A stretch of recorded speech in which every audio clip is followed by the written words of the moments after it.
숨소리조차 죄가 되던 엄격한 유교의 시대. 높은 기와집 담장 아래 며느리라는 이름으로 불리던 한 여인이 있었습니다. 가문의 명예를 위해 희생만을 강요받던 그녀. 전명옥.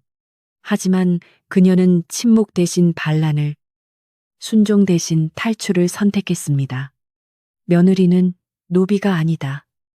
이 선언과 함께 남편의 손을 이끌고 세상 밖으로 나온 두 사람의 치열하고도 눈물겨운 운명 개척기. 지금 그 문을 엽니다. 새벽 안개가 장악한 이씨 가문의 뒤뜰은 마치 거대한 무덤처럼 고요했으나 명옥의 손은 이미 얼음장 같은 물속에서 붉게 터져 있었다. 차가운 지하수가 손가락 끝을 파고들 때마다 명옥은 입술을 깨물며 신음소리를 삼켰고 무거운 방망이는 젖은 무명천 위로 쉴 새 없이 떨어지며 공허한 파열음을 냈다. 안방에서 들려오는 시어머니의 날카로운 기침 소리는 서슬퍼런 명령보다 더 무겁게 명옥의 어깨를 짓눌렀으며 그녀의 하루는 늘 태양보다 먼저 시작되어 달빛이 쓰러진 뒤에야 겨우 마침표를 찍을 수 있었다.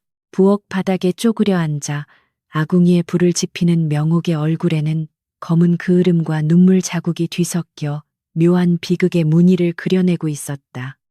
솥에서 뿜어져 나오는 뜨거운 증기는 그녀의 속눈썹에 맺혔다가 이내 차가운 바닥으로 뚝뚝 떨어졌으며 그것은 마치 말하지 못한 수천 가지의 언어들이 형체도 없이 바스러지는 과정과도 같았다. 양반가의 며느리라는 허울 좋은 이름 뒤에 숨겨진 진실은 밥을 짓고 빨래를 하며 가문의 자존심을 몸으로 지탱하는 이름 없는 노역자에 불과했음을 그녀는 누구보다 처절하게 깨닫고 있었다. 시어머니 김씨 부인은 비단옷 자락을 휘날리며 부엌으로 들어서더니 명옥이 정성껏 차린 밥상을 매서운 눈초리로 훑어내리기 시작했다. 국이 식었다며 수저를 내던지는 소리는 명옥의 심장을 날카롭게 긋고 지나갔으며 쏟아진 국물이 그녀의 버선등을 적실 때에도 명옥은 오직 바닥만을 응시하며 죄인처럼 고개를 숙여야만 했다. 이 가문에서 그녀의 목소리는 죽은 자의 속삭임보다 힘이 없었고 그녀의 존재는 오직 가문의 대를 잇고 살림을 보존하기 위한 도구로서만 허락된 잔인한 현실이 눈앞에 가득했다. 남편 이위는 문 밖에서 이 광경을 지켜보며 깊은 한숨을 내쉬었으나 끝내 시어머니의 기세에 눌려 방 안으로 발을 들이지 못한 채 뒷걸음질 쳤다. 명옥은 멀어지는 남편의 발소리를 들으며 가슴 한구석이 서늘하게 식어가는 것을 느꼈고 자신을 지켜줄 유일한 울타리조차 사실은 썩은 동아줄에 불과했다는 사실의 깊은 절망감을 맛보았다. 사랑에서 맺어진 인연이라 믿었던 세월은 이제 시댁이라는 거대한 감옥 속에서 서서히 풍화되어 갔으며 명옥은 자신의 영혼이 조금씩 조각나고 있음을 본능적으로 감지하며 주먹을 꽉 쥐었다. 대청마루 아래 놓인 하얀 고무신은 주인을 잃은 듯 처량해 보였고 명옥은 젖은 손을 치마폭에 닦으며 무거운 몸을 일으켜 다시 우물가로 향했다. 쉴 틈 없이 밀려드는 집안일은 끝이 보이지 않는 심연과 같았으며 그녀의 등 뒤로 쏟아지는 시어머니의 잔소리는 날카로운 화살이 되어 명옥의 여린 살결을 사정없이 파고들었다. 인간으로서의 존엄은 이미 낡은 집신처럼 너덜너덜해졌고 명옥은 자신이 이 집안의 며느리인지 아니면 돈 한 푼 받지 못하고 평생을 저당 잡힌 노비인지 자문하며 마른 침을 삼켰다. 마당 한복판에 우뚝 솟은 오래된 느티나무는 수백 년간 이 집안의 비극을 지켜보았을 것이나 그 어떤 위로의 말도 건네지 않은 채 침묵으로 일관했다. 명옥은 나무 그림자 아래 잠시 멈춰서서 담장 너머의 하늘을 바라보았고 그곳에는 자신이 결코 닿을 수 없을 것만 같은 눈부신 자유의 빛이 가늘게 명멸하고 있었다. 그녀의 눈동자에는 슬픔보다 더 깊은 무언가가 꿈틀거리기 시작했으니 그것은 억눌린 자만이 품을 수 있는 작지만 날카로운 반역의 불씨였으며 차가운 겨울바람도 그 온기까지 앗아가지는 못했다. 해질녘 명옥은 헛간 구석에서 남몰래 숨겨둔 낡은 보따리를 어루만지며 거친 숨을 몰아쉬었고 그 안에는 친정어머니가 남겨준 유일한 유품인 은가락지가 빛나고 있었다. 이것은 단순히 폐물이 아니라 그녀가 돌아갈 곳이 있다는 유일한 증거였으며 동시에 이 지옥 같은 일상을 끝낼 수 있는 마지막 열쇠가 될지도 모른다는 희망의 씨앗이었다. 명옥은 차가운 가락지를 손가락에 끼워보며 거울 속에 자신을 보았고 그곳에는 더 이상 매질에 떨기만 하는 가리픈 여인이 아닌 폭풍 전야의 고요를 품은 결연한 눈빛의 투사가 서 있었다. 밤이 깊어지자 가문의 남자들은 술상 앞에 앉아 도덕과 윤리를 논하며 자신들의 지위를 과시했으나 정작 그들의 삶을 지탱하는 여인들의 고통에는 눈길 한 번 주지 않았다. 명옥은 어둠 속에서 등잔불을 끄며 이 가문의 화려한 기와지붕 아래 얼마나 많은 여인의 눈물이 마르지 않은 채 흐르고 있는지 생각했고 가슴 깊은 곳에서 뜨거운 무언가가 치밀어 올랐다. 그녀는 이제 선택해야 했으며 침묵하며 서서히 말라 죽어갈 것인지 아니면 이 거대한 성벽을 허물고 광야로 나갈 것인지에 대한 답은 이미 그녀의 심장 박동 속에 깊이 새겨져 있었다. 다음 날 아침 시어머니는 명옥의 뺨을 때리며 예법이 부족하다는 타박을 늘어놓았으나 이번에 명옥은 고개를 숙이는 대신 시어머니의 눈을 똑바로 응시하며 짧은 침묵을 지켰다. 그 찰나의 순간 시어머니의 눈동자에는 당혹감이 스쳤고 명옥은 자신의 내면에서 무언가 단단하게 굳어있던 벽이 무너져 내리는 소리를 들었으며 그것은 파멸의 전주곡이자 동시에 새로운 탄생을 알리는 신호탄이었다. 명옥의 입술은 미세하게 떨렸으나 결코 비굴하지 않았고 그녀의 발걸음은 우물가가 아닌 남편이 머무는 사랑채를 향해 한 걸음씩 힘차게 내디뎌지기 시작했다. 사랑채 문을 열고 들어선 명옥을 본 이휘는 깜짝 놀라 서책을 떨어뜨렸고 명옥은 그에게 다가가 나지막하지만 거역할 수 없는 무게를 담아 입을 열었다. 서방님, 저와 함께 이곳을 떠나시겠습니까? 아니면 평생 어머니의 그림자 뒤에 숨어 저의 죽음을 지켜보시겠습니까? 라는 그녀의 물음은 고요한 방안을 천둥처럼 울렸다. 이휘의 눈동자가 격렬하게 흔들리는 것을 보며 명옥은 이것이 자신의 인생을 건 마지막 도박임을 직감했고 그녀의 손등에 난 붉은 상처들은 마치 훈장처럼 달빛 아래에서 처연하게 빛나며 결단을 재촉하고 있었다. 이휘는 명옥의 당돌한 제안에 입술을 달싹였으나 끝내 아무런 대답도 하지 못한 채 고개를 돌려버렸고 그 비겁한 침묵은 명옥의 가슴에 비수보다 더 깊은 상처를 남기며 밤새도록 그녀를 괴롭혔다. 다음 날 아침의 공기는 전날보다 더욱 무겁게 가라앉아 있었고 명옥은 마치 죄인처럼 숨소리조차 죽인 채 마당을 쓸었으나 그녀의 등 뒤로 꽂히는 시선들은 여전히 따갑기만 했다. 집안의 모든 기둥과 석가래가 그녀를 감시하는 눈동자처럼 느껴졌고 명옥은 자신이 서 있는 이 땅이 집이 아니라 거대한 형틀임을 다시금 뼈저리게 실감하며 마른 입술을 축였다. 오후 무렵 담장 너머에서 박물장수의 맑은 가위질 소리가 들려오자 명옥은 해진 남편의 도포를 기워낼 실타래를 구하기 위해 잠시 대문을 열고 밖을 내다보았다. 낯선 세상의 활기가 묻어나는 장수의 목소리에 명옥은 저도 모르게 엷은 미소를 지으며 물건을 건네받았고 그 찰나의 순간은 잿빛 같던 그녀의 일상에 스쳐 지나가는 유일한 색채였다. 그러나 그 짧은 평호는 대청마루에서 매의 눈으로 그녀를 감시하던 시어머니 김씨 부인의 고함 소리와 함께 산산조각이 나버렸으니 평화는 깨진 독의 물처럼 순식간에 말라버렸다. 김씨 부인은 버선발로 뛰어내려와 명옥의 머리채를 휘어잡으며 양반과 며느리가 대낮에 외간 남자와 희희낙낙거린다며 입에 담지 못할 저주를 퍼부어대기 시작했다. 명옥의 손에서 떨어진 하얀 실타래가 진흙탕 위를 구르며 더럽혀지는 모습은 마치 그녀의 순수한 의도가 옴을 뒤집어 쓴 채 짓밟히는 현실을 그대로 보여주는 듯 처참했다.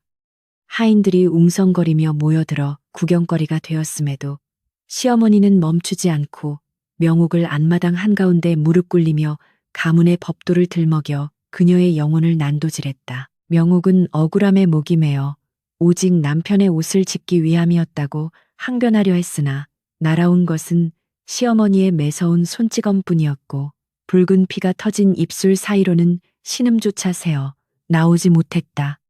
여자가 목소리를 높이는 것 자체가 칠거지약이라 칭하는 이 지독한 예법의 굴레 속에서 진실은 아무런 힘을 쓰지 못하는 무용지물에 불과했다. 명옥은 흐트러진 머리카락 사이로 흐릿하게 보이는 하늘을 원망스레 올려다보았으나 하늘마저도 그녀의 편이 아닌 듯 검은 먹구름만이 잔뜩 몰려오고 있었다.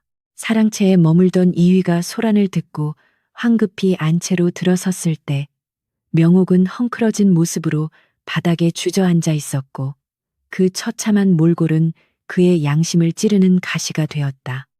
명옥은 젖은 눈으로 남편을 올려다보며 제발 이 부당한 처사에서 자신을 구해주기를 간절히 바랐으나 이위의 눈동자는 어머니의 서슬퍼런 기세 앞에서 갈대처럼 흔들리고 있었다.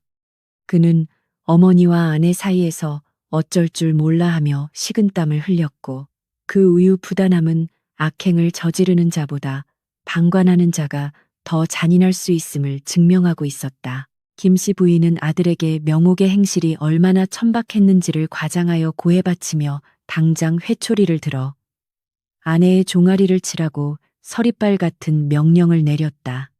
어머니의 명령은 거역할 수 없는 천륜과도 같았기에 이휘는 떨리는 손으로 마당 구석에 놓인 쌀이나무 회초리를 집어들 수밖에 없었다. 명옥은 남편의 손에 들린 회초리가 자신의 살점이 아니라 그나마 남아있던 부부의 연을 끊어내는 칼날처럼 느껴져 가슴이 찢어지는 듯한 고통을 맛보아야 했다. 이위는 차마 명옥의 눈을 마주치지 못한 채 허공을 향해 회초리를 휘두르는 척했으나 김씨 부인의 호통에 결국 명옥의 얇은 치마 위로 매질을 가하기 시작했다. 어머니 말씀이 옳습니다. 라고 중얼거리는 남편의 목소리는 명옥의 귓가에 사형 선고처럼 울려 퍼졌고 다리에 느껴지는 통증보다 마음이 부서지는 소리가 더 크게 들려왔다. 그녀가 믿었던 사랑은 효라는 명분 아래 철저히 배신당했으며 이제 그녀 곁에는 자신을 지켜줄 사람이 아무도 없다는 사실만이 뼛속 깊이 사무쳤다.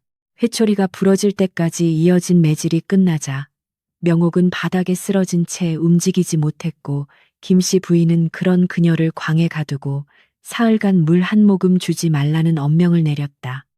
어두컴컴한 광문이 닫히고 빗장이 걸리는 둔탁한 소리가 들려올 때 명옥은 비로소 세상과 완전히 단절된 채 홀로 남겨졌음을 깨달았다. 곰팡이 냄새와 냉기가 가득한 그 좁은 공간은 그녀의 몸을 가두는 감옥이었으나 역설적으로 시어머니의 독설과 남편의 비겁함으로부터 도망칠 수 있는 유일한 피난처이기도 했다. 어둠 속에서 무릎을 감싸 안고 앉은 명옥의 뇌리에는 친정아버지가 돌아가시기 전 남겨주신 사람은 누구나 귀하다는 유언이 주마등처럼 스쳐 지나갔다. 양반이라는 신분이 짐승보다 못한 도덕을 강요하는 것이라면 차라리 저작거리의 천민이 되어 자유롭게 숨쉬는 것이 낫지 않겠는가 하는 위험한 생각이 독초처럼 자라났다. 그녀의 눈물은 말라버린 지 오래였고 대신 그 자리를 채운 것은 차가운 이성과 생존을 향한 서늘한 분노였다. 밤이 깊어지자 광의 작은 틈새로 스며드는 달빛이 명옥의 상처 입은 종아리를 비추었고 그녀는 쓰라린 고통을 참아내며 벽에 기대어 가쁜 숨을 몰아쉬었다. 밖에서는 풀벌레 소리가 평화롭게 들려왔으나 그 평화는 그녀에게 허락되지 않은 사치였으며 그녀는 이 고통을 잊지 않기 위해 입술을 피가 나도록 깨물었다.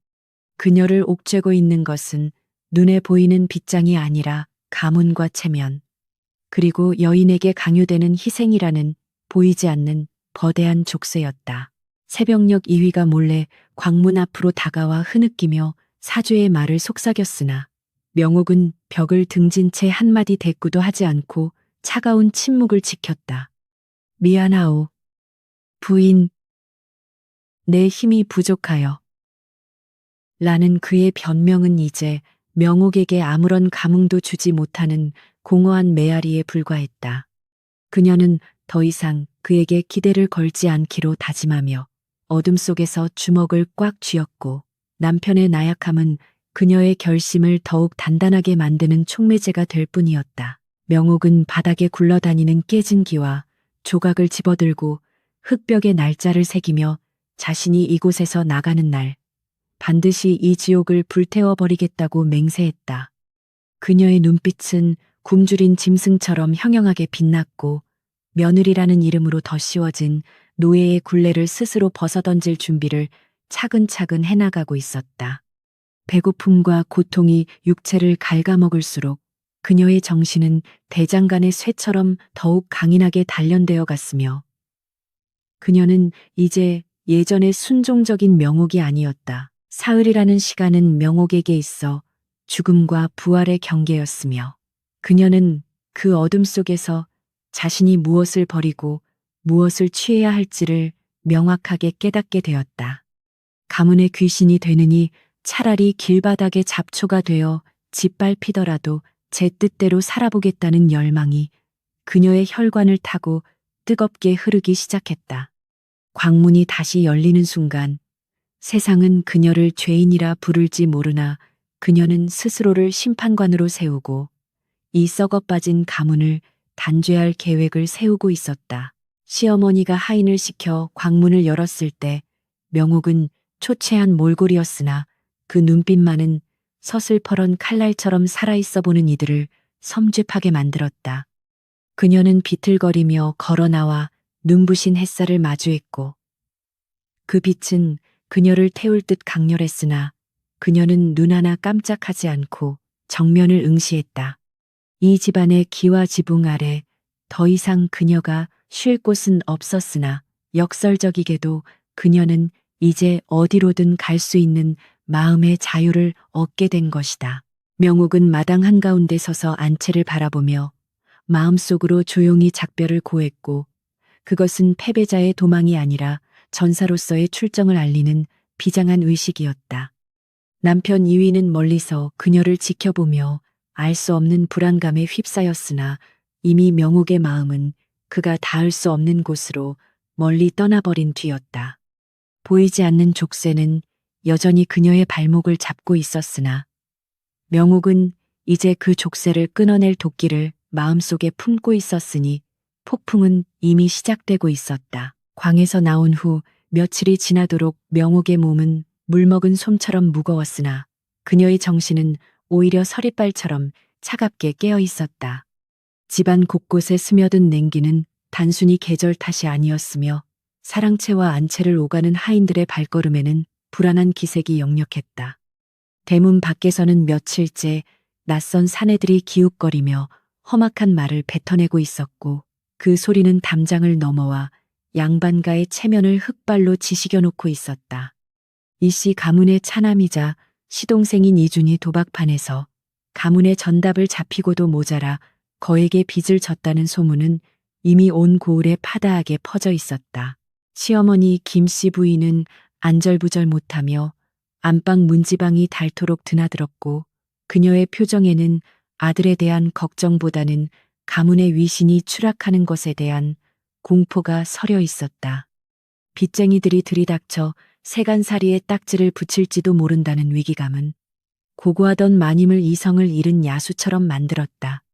김씨 부인은 며느리가 몸을 추스르기도 전에 그녀를 불러 앉혀놓고 네가 시집 올 때 가져온 혼수와 패물함을 내놓으라 윽박질렀으니 그 목소리에는 일말의 미안함조차 묻어있지 않았다. 명옥은 기가 막혀 말문이 막혔으나 애써 침착함을 유지하며 그것은 친정 어머니가 피를 토하며 마련해 주신 마지막 유산이기에 결코 내어줄 수 없다고 단호히 거절했다.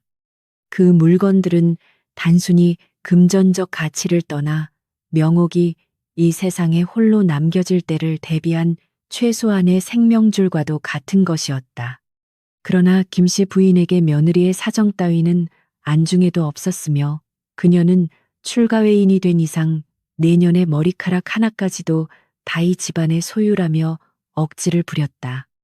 시어머니의 눈은 탐욕과 조급증으로 붉게 충혈되어 있었고 그것은 인간의 눈이라기보다 먹잇감을 노리는 짐승의 눈빛과 다를 바 없었다. 거절을 당한 김씨 부인은 채통도 잊은 채 명옥의 처소로 들이닥쳐 장롱문을 거칠게 열어젖히고 옷가지들을 바닥으로 내팽개치기 시작했다.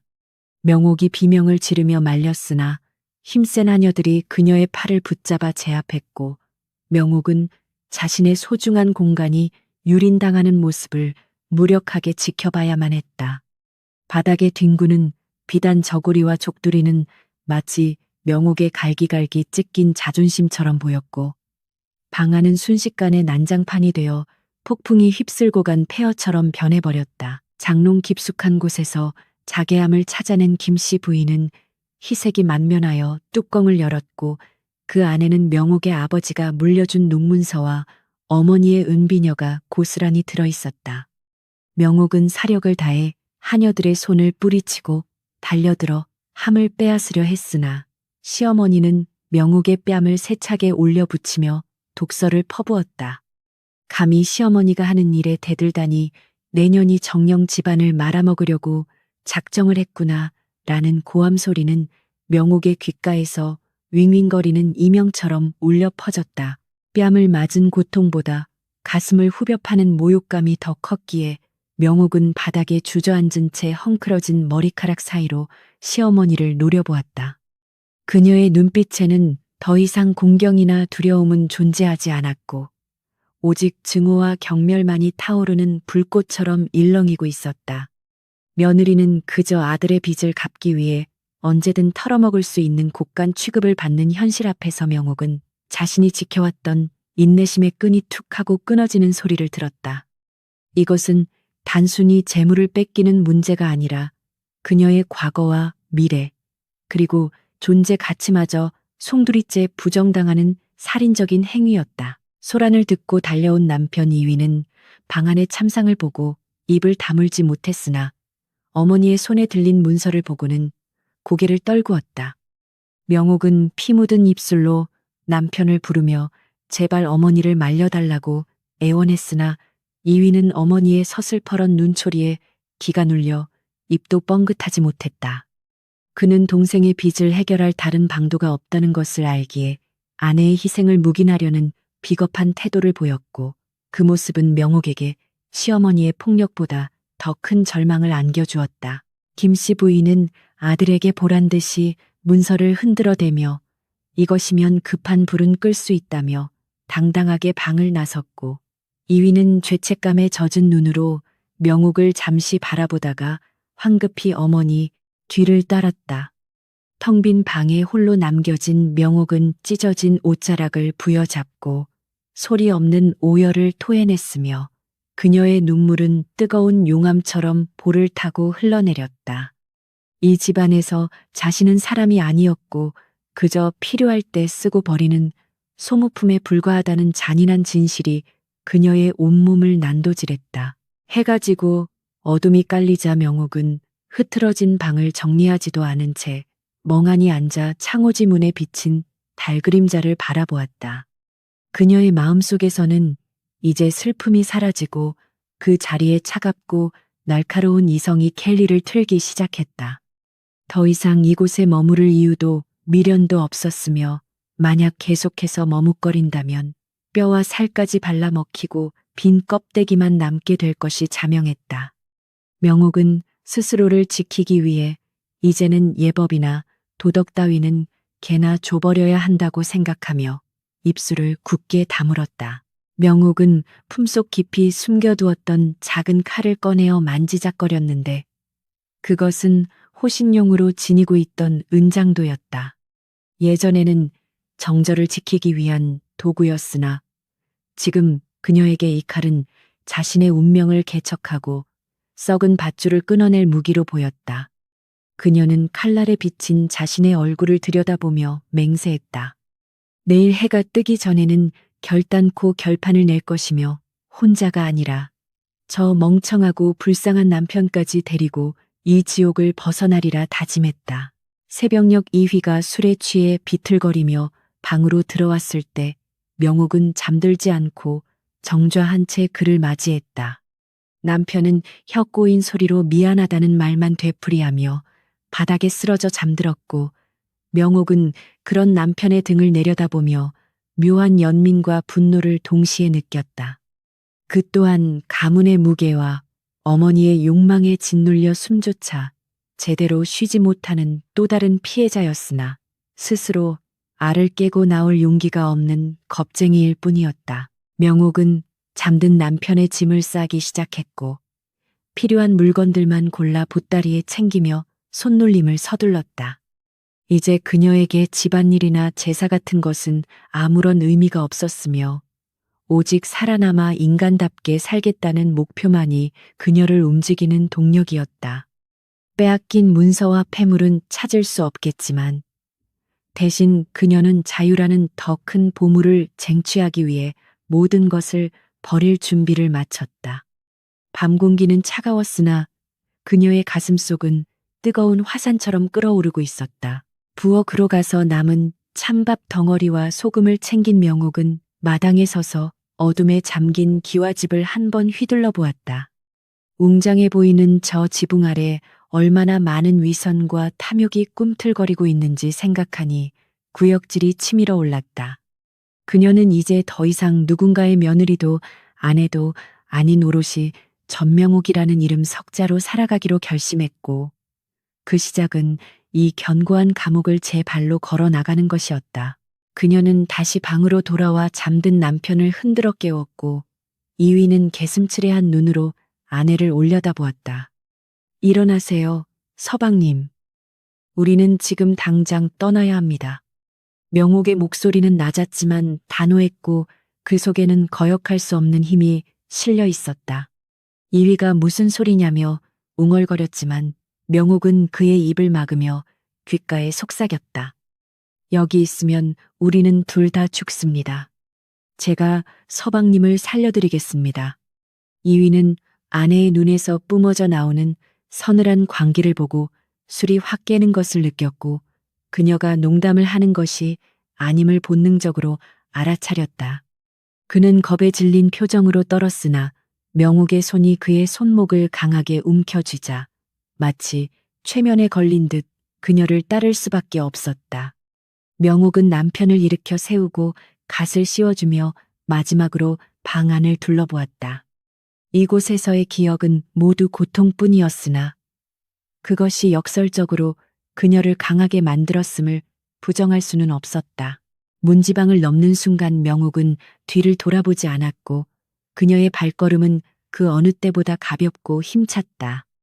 마당의 흙을 밟는 소리가 유난히 크게 들렸지만 그녀는 두려워하지 않았고 옆에서 떨고 있는 남편의 손을 더욱 꽉 잡았다. 이제 그들 앞에는 가보지 않은 험한 길이 기다리고 있을지라도 적어도 그곳에는 숨막히는 억압과 착취는 없을 것이라는 믿음이 있었다. 명옥은 어둠 속으로 한 발짝 내디디며 자신의 인생을 되찾기 위한 긴 여정의 첫 페이지를 열어젖혔다. 담장 너머로 희미하게 동이 터오고 있었고 붉은 여명은 마치 그들의 앞날을 축복하듯 혹은 경고하듯 하늘을 물들이고 있었다. 개 짖는 소리가 멀리서 들려왔으나 명옥의 귀에는 오직 자신의 심장 소리와 거친 숨소리만이 들릴 뿐이었다. 그녀는 입술을 꽉 깨물며 속으로 외쳤다. 잘 있거라, 지옥 같은 집구석아. 나는 이제 자유다. 그녀의 눈가에 맺힌 눈물은 슬픔이 아니라 벅차오르는 해방감의 증거였다. 이위는 명옥의 손에 이끌려 마당으로 나왔으나 그의 발걸음은 도살장으로 끌려가는 소처럼 무겁고 불안했다. 차가운 밤 공기가 술기운을 몰아내자 현실에 대한 공포가 엄습했고 그는 명옥의 손을 뿌리치며 뒷걸음질 쳤다. 부인이 밤에 도대체 어디로 간단 말이오. 날이 밝으면 어머니께 용서를 빌고 다시 시작하면 되지 않소라는 그의 목소리는 겁에 질린 어린아이의 투정처럼 떨리고 있었다. 이위에게 있어 가문의 울타리를 벗어난다는 것은 곧 죽음을 의미했기에 그는 본능적으로 안채 쪽으로 몸을 돌리려 했다. 명옥은 남편의 앞을 가로막으며 그의 어깨를 강하게 붙잡았고 그녀의 눈빛은 밤하늘의 별보다 더 시리고 차가웠다. 서방님, 용서라니요. 우리가 무슨 죄를 지었기에 용서를 빈단 말입니까? 명옥의 낮은 일갈은 이위의 가슴을 서늘하게 파고들었다. 그녀는 남편의 흔들리는 눈동자를 똑바로 응시하며 말을 이었다. 죄를 지은 것은 도박으로 가산을 탕진한 도련님이고 며느리의 핏값으로 그 구멍을 메운 어머님입니다. 왜 우리가 그들의 죄를 대신 짊어지고 평생을 노예처럼 살아야 합니까? 이위는 아내의 불경한 언사에 입을 다물지 못했으나 반박할 말을 찾지 못한 채 입술만 달싹였다. 평생을 효와 예가 하늘인 줄 알고 살아온 그에게 명옥의 말은 천지가 개벽할 반역의 언어였으나 동시에 부정할 수 없는 진실이기도 했다.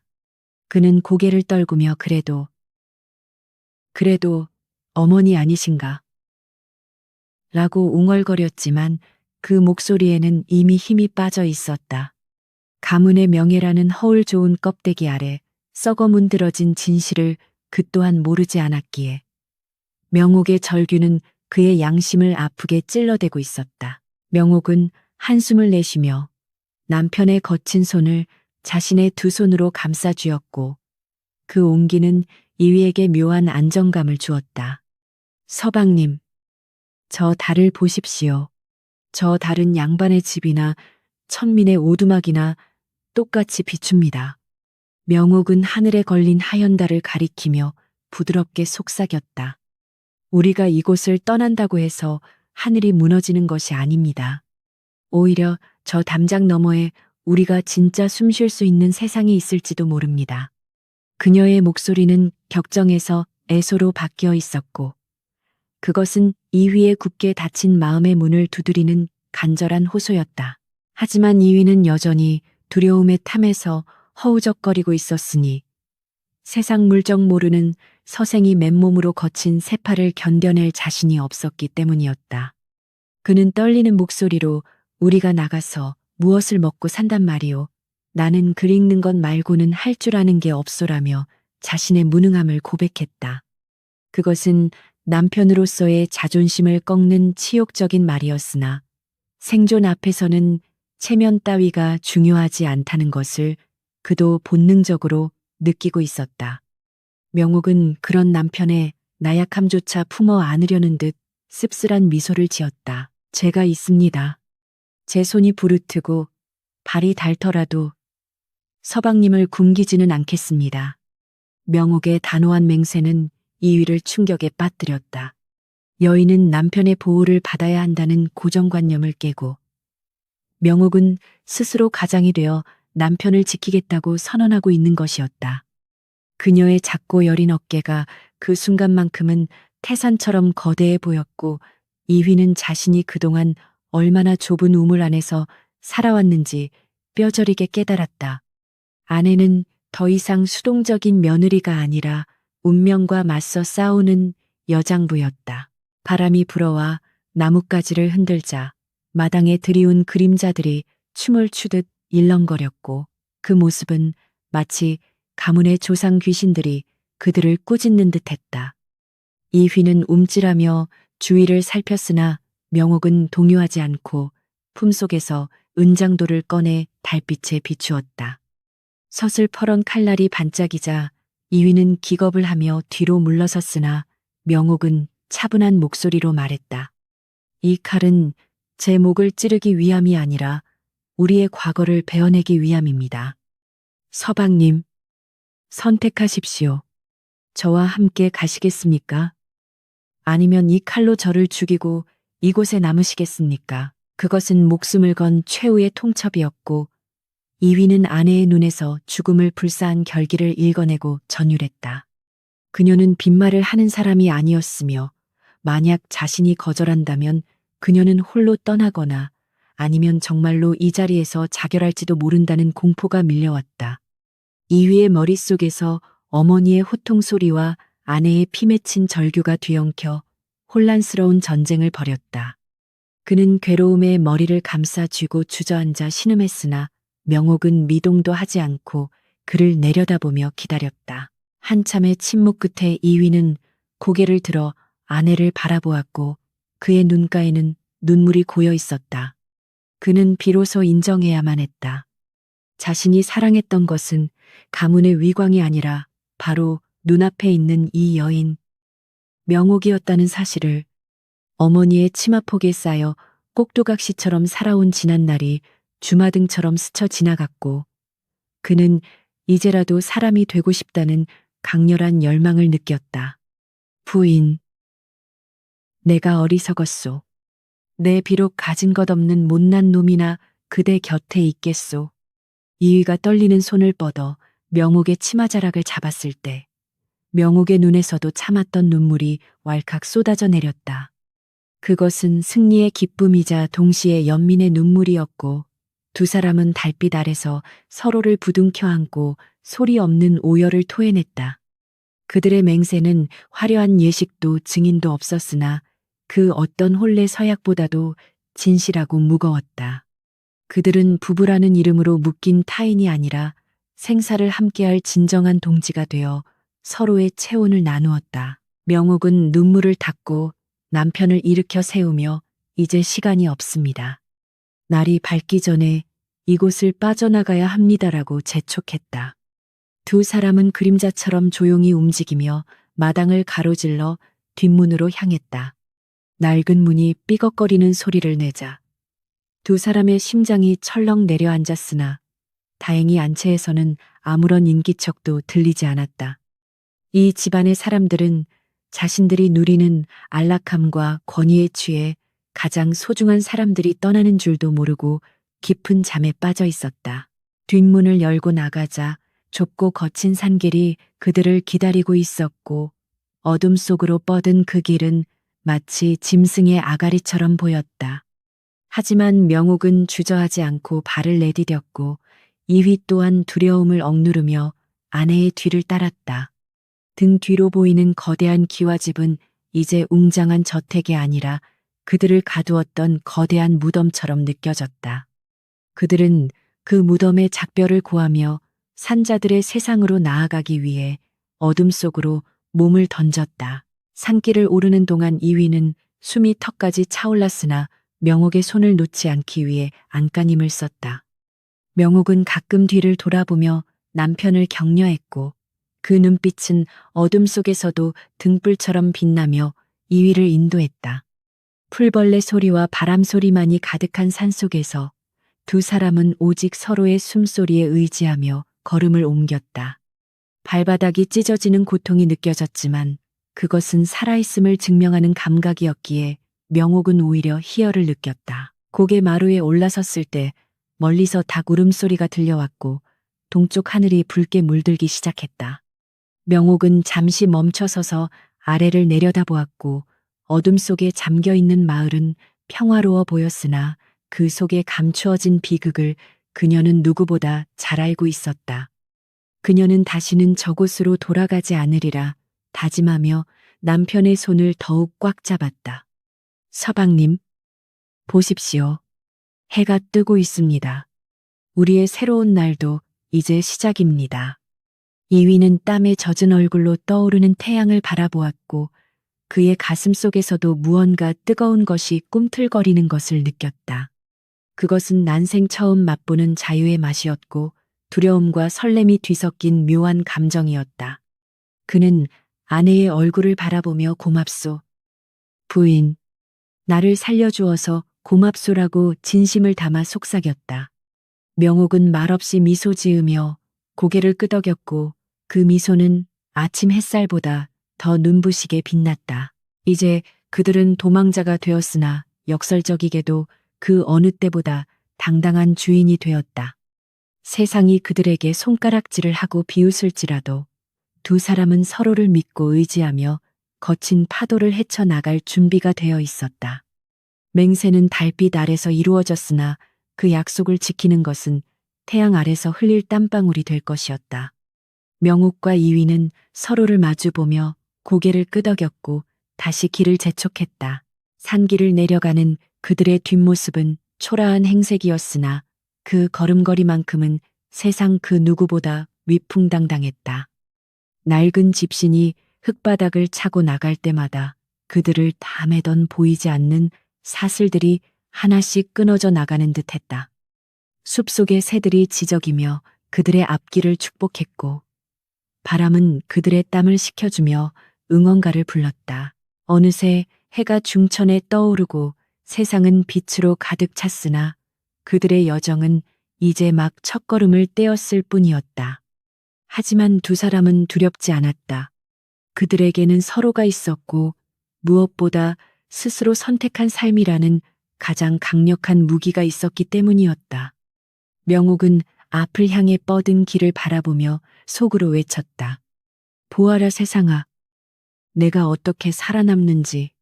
그녀의 다짐은 산을 넘어 강을 건너 멀리 퍼져나갔다. 이위 또한 아내의 뒷모습을 보며 마음속으로 다짐했다. 비록 붓을 꺾고 쟁기를 잡더라도 결코 아내를 실망시키지 않겠노라고. 그는 이제 어머니의 아들이 아니라 명옥의 남편으로 다시 태어난 것이었다. 두 사람의 그림자가 길게 늘어지며 하나로 합쳐졌고 그들은 그렇게 세상 속으로 자유 속으로 사라져갔다. 새벽 안개가 자욱하게 깔린 숲길은 마치 한 치 앞도 분간할 수 없는 그들의 운명처럼 희뿌옇게 흐려져 있었고 차가운 이슬은 도망자들의 옷자락을 축축하게 적시며 뼛속까지 스며들었다. 명옥은 거친 숨을 몰아쉬면서도 잠시도 발을 멈추지 않았는데 이는 해가 중천에 떠올라 가문의 사람들이 그들의 부재를 알아차리기 전에 반드시 강을 건너야만 했기 때문이었다. 뒤에서 들려오는 산새 소리 하나에도 소스라치게 놀라는 이휘의 손은 얼음장처럼 차가웠으나 명옥은 그 손을 생명줄처럼 꽉 부여잡고 묵묵히 앞장섰다. 그녀의 머릿속에는 오직 나루터까지 가는 최단거리의 경로만이 그려져 있었고 그 길은 가시덤불이 우거진 짐승들의 통로였다. 이위는 평생 글만 읽던 선비의 몸이라 험한 산행에 금세 지쳐 다리가 풀렸으나 아내의 단호한 뒷모습을 보며 이를 악물고 버텨내야만 했다. 갓은 이미 나뭇가지에 걸려 비뚤어졌고 고운 비단씨는 진흙투성이가 되어 볼품없어졌지만 그는 불평 한마디 내뱉을 수 없었으니 지금 이 고행이 자신이 선택한 자유의 대가임을 뼈저리게 실감하고 있었기 때문이었다. 가끔씩 숨 너머 마을에서 들려오는 닭 울음소리가 그들을 재촉하는 추격자의 고함소리처럼 들려 등골이 오싹해졌고 그때마다 이위는 공포에 질린 눈으로 뒤를 힐끔거렸다. 명옥은 남편의 불안을 잠재우기 위해 잠시 걸음을 멈추고 그의 헝클어진 옷매무새를 다듬어주며 안심시키는 눈빛을 보냈으나 사실 그녀의 심장 또한 걷잡을 수 없이 요동치고 있었다.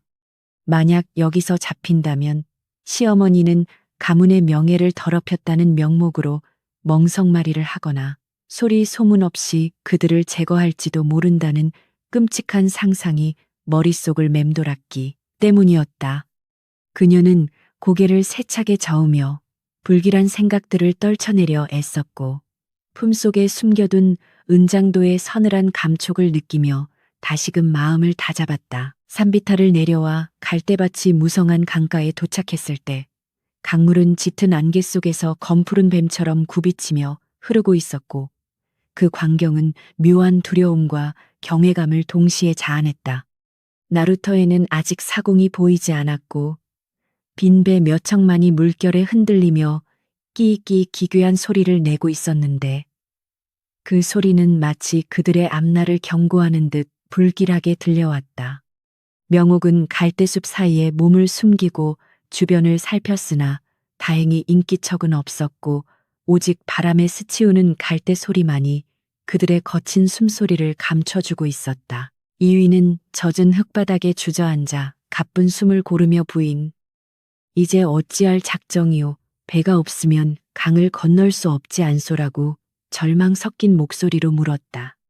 명옥은 대답 대신 강 건너편을 응시하며 사공이 나타나기를 간절히 기다렸으나 시간은 야속하게도 빠르게 흘러 어느새 동쪽 하늘이 붉게 물들기 시작했다. 날이 밝으면 사람들이 모여들 것이고 양반 차림의 남녀가 짐 보따리를 들고 서성이는 모습은 단번에 의심을 살 것이 분명했기에 그녀의 속은 까맣게 타들어갔다. 그때 안개 속에서 희미하게 노젓는 소리가 들려오기 시작했고 명옥의 눈이 번쩍 뜨이며 소리가 나는 쪽으로 시선을 고정했다. 낡은 나룻배 한 척이 유령처럼 안개를 뚫고 다가오고 있었고 뱃머리에는 삿갓을 깊게 눌러쓴 노인이 무표정한 얼굴로 노를 젓고 있었다. 명옥은 이것이 하늘이 준 마지막 기회라 생각하고 갈대숲에서 뛰쳐나가 손을 흔들었으나 노인은 그들을 보고도 못 본 척 뱃머리를 돌리려 했다. 명옥은 다급하게 치마를 걷어올리고 강물로 뛰어들어 어르신 제발 저희를 건너게 해주십시오. 그는 넉넉히 드리겠습니다. 라고 외치며 절박하게 매달렸다. 차가운 강물이 허벅지까지 차올랐으나 그녀는 추위를 느낄 겨를도 없이 노인의 바짓가랑이를 잡을 기세로 다가갔고 이 또한 당황하여 그녀의 뒤를 따랐다. 노인은 귀찮다는 듯 인상을 찌푸리며 이 새벽에 양반네들이 무슨 사연으로 도망질을 치는지는 모르겠으나 내 배는 죄인은 태우지 않소라고 퉁명스럽게 내뱉었다. 명옥은 노인의 말이 비수가 되어 가슴에 꽂혔으나 물러설 곳이 없었기에 품속에서 어머니의 유품인 은가락지를 꺼내 노인의 손에 쥐어주었다. 저희는 죄인이 아닙니다. 그저 살기 위해 길을 떠나는 불쌍한 내외일 뿐입니다. 이 가락지는 제 목숨과도 같은 것이니 부디 노잣돈으로 받아주십시오. 명옥의 손은 떨리고 있었으나 그 눈빛만은 진실하고 강렬하여 노인의 마음을 흔들기에 충분했다. 노인은 은가락지와 명옥의 젖은 눈망울을 번갈아 보더니 혀를 차며 뱃머리를 돌려 그들을 태워주었다. 배가 강물을 가르며 나아가자 이위는 그제야 안도의 한숨을 내쉬며 배바닥에 주저앉았으나 명옥은 여전히 긴장의 끈을 놓지 않은 채 멀어지는 강가를 주시했다. 안개 너머로 보이는 마을의 윤곽이 점점 흐릿해질수록 그녀의 마음속에 남아있던 미련과 원망의 찌꺼기들도 강물에 씻겨 내려가는 듯했다. 시댁이라는 거대한 감옥은 이제 손에 닿지 않는 곳으로 멀어졌지만 그들이 향하는 곳은 지도에도 없는 미지의 땅이었기에 두려움은 여전히 그림자처럼 따라붙었다. 강 한가운데 이르렀을 때 갑자기 강변 쪽에서 요란한 말발굽 소리와 고함 소리가 들려왔고 이위는 사색이 되어 배바닥에 납작 엎드렸다. 저들이 쫓아왔소. 우린 이제 죽은 목숨이요. 이위의 비명에 가까운 속삭임에 명옥은 입술을 깨물며 노인에게 더 빨리 저어달라고 눈짓으로 애원했다. 노인은 묵묵히 노를 저을 뿐이었으나 그의 팔뚝에는 힘줄이 붉어져 나왔고 배는 물살을 가르며 속도를 높여 나갔다. 안개가 그들을 감싸주어 다행히 추격자들의 시야에서 벗어날 수 있었으나 그 찰나의 순간은 명옥에게 영겁의 시간처럼 느껴졌다. 그녀는 엎드려 떨고 있는 남편의 등 위에 손을 얹고 괜찮습니다.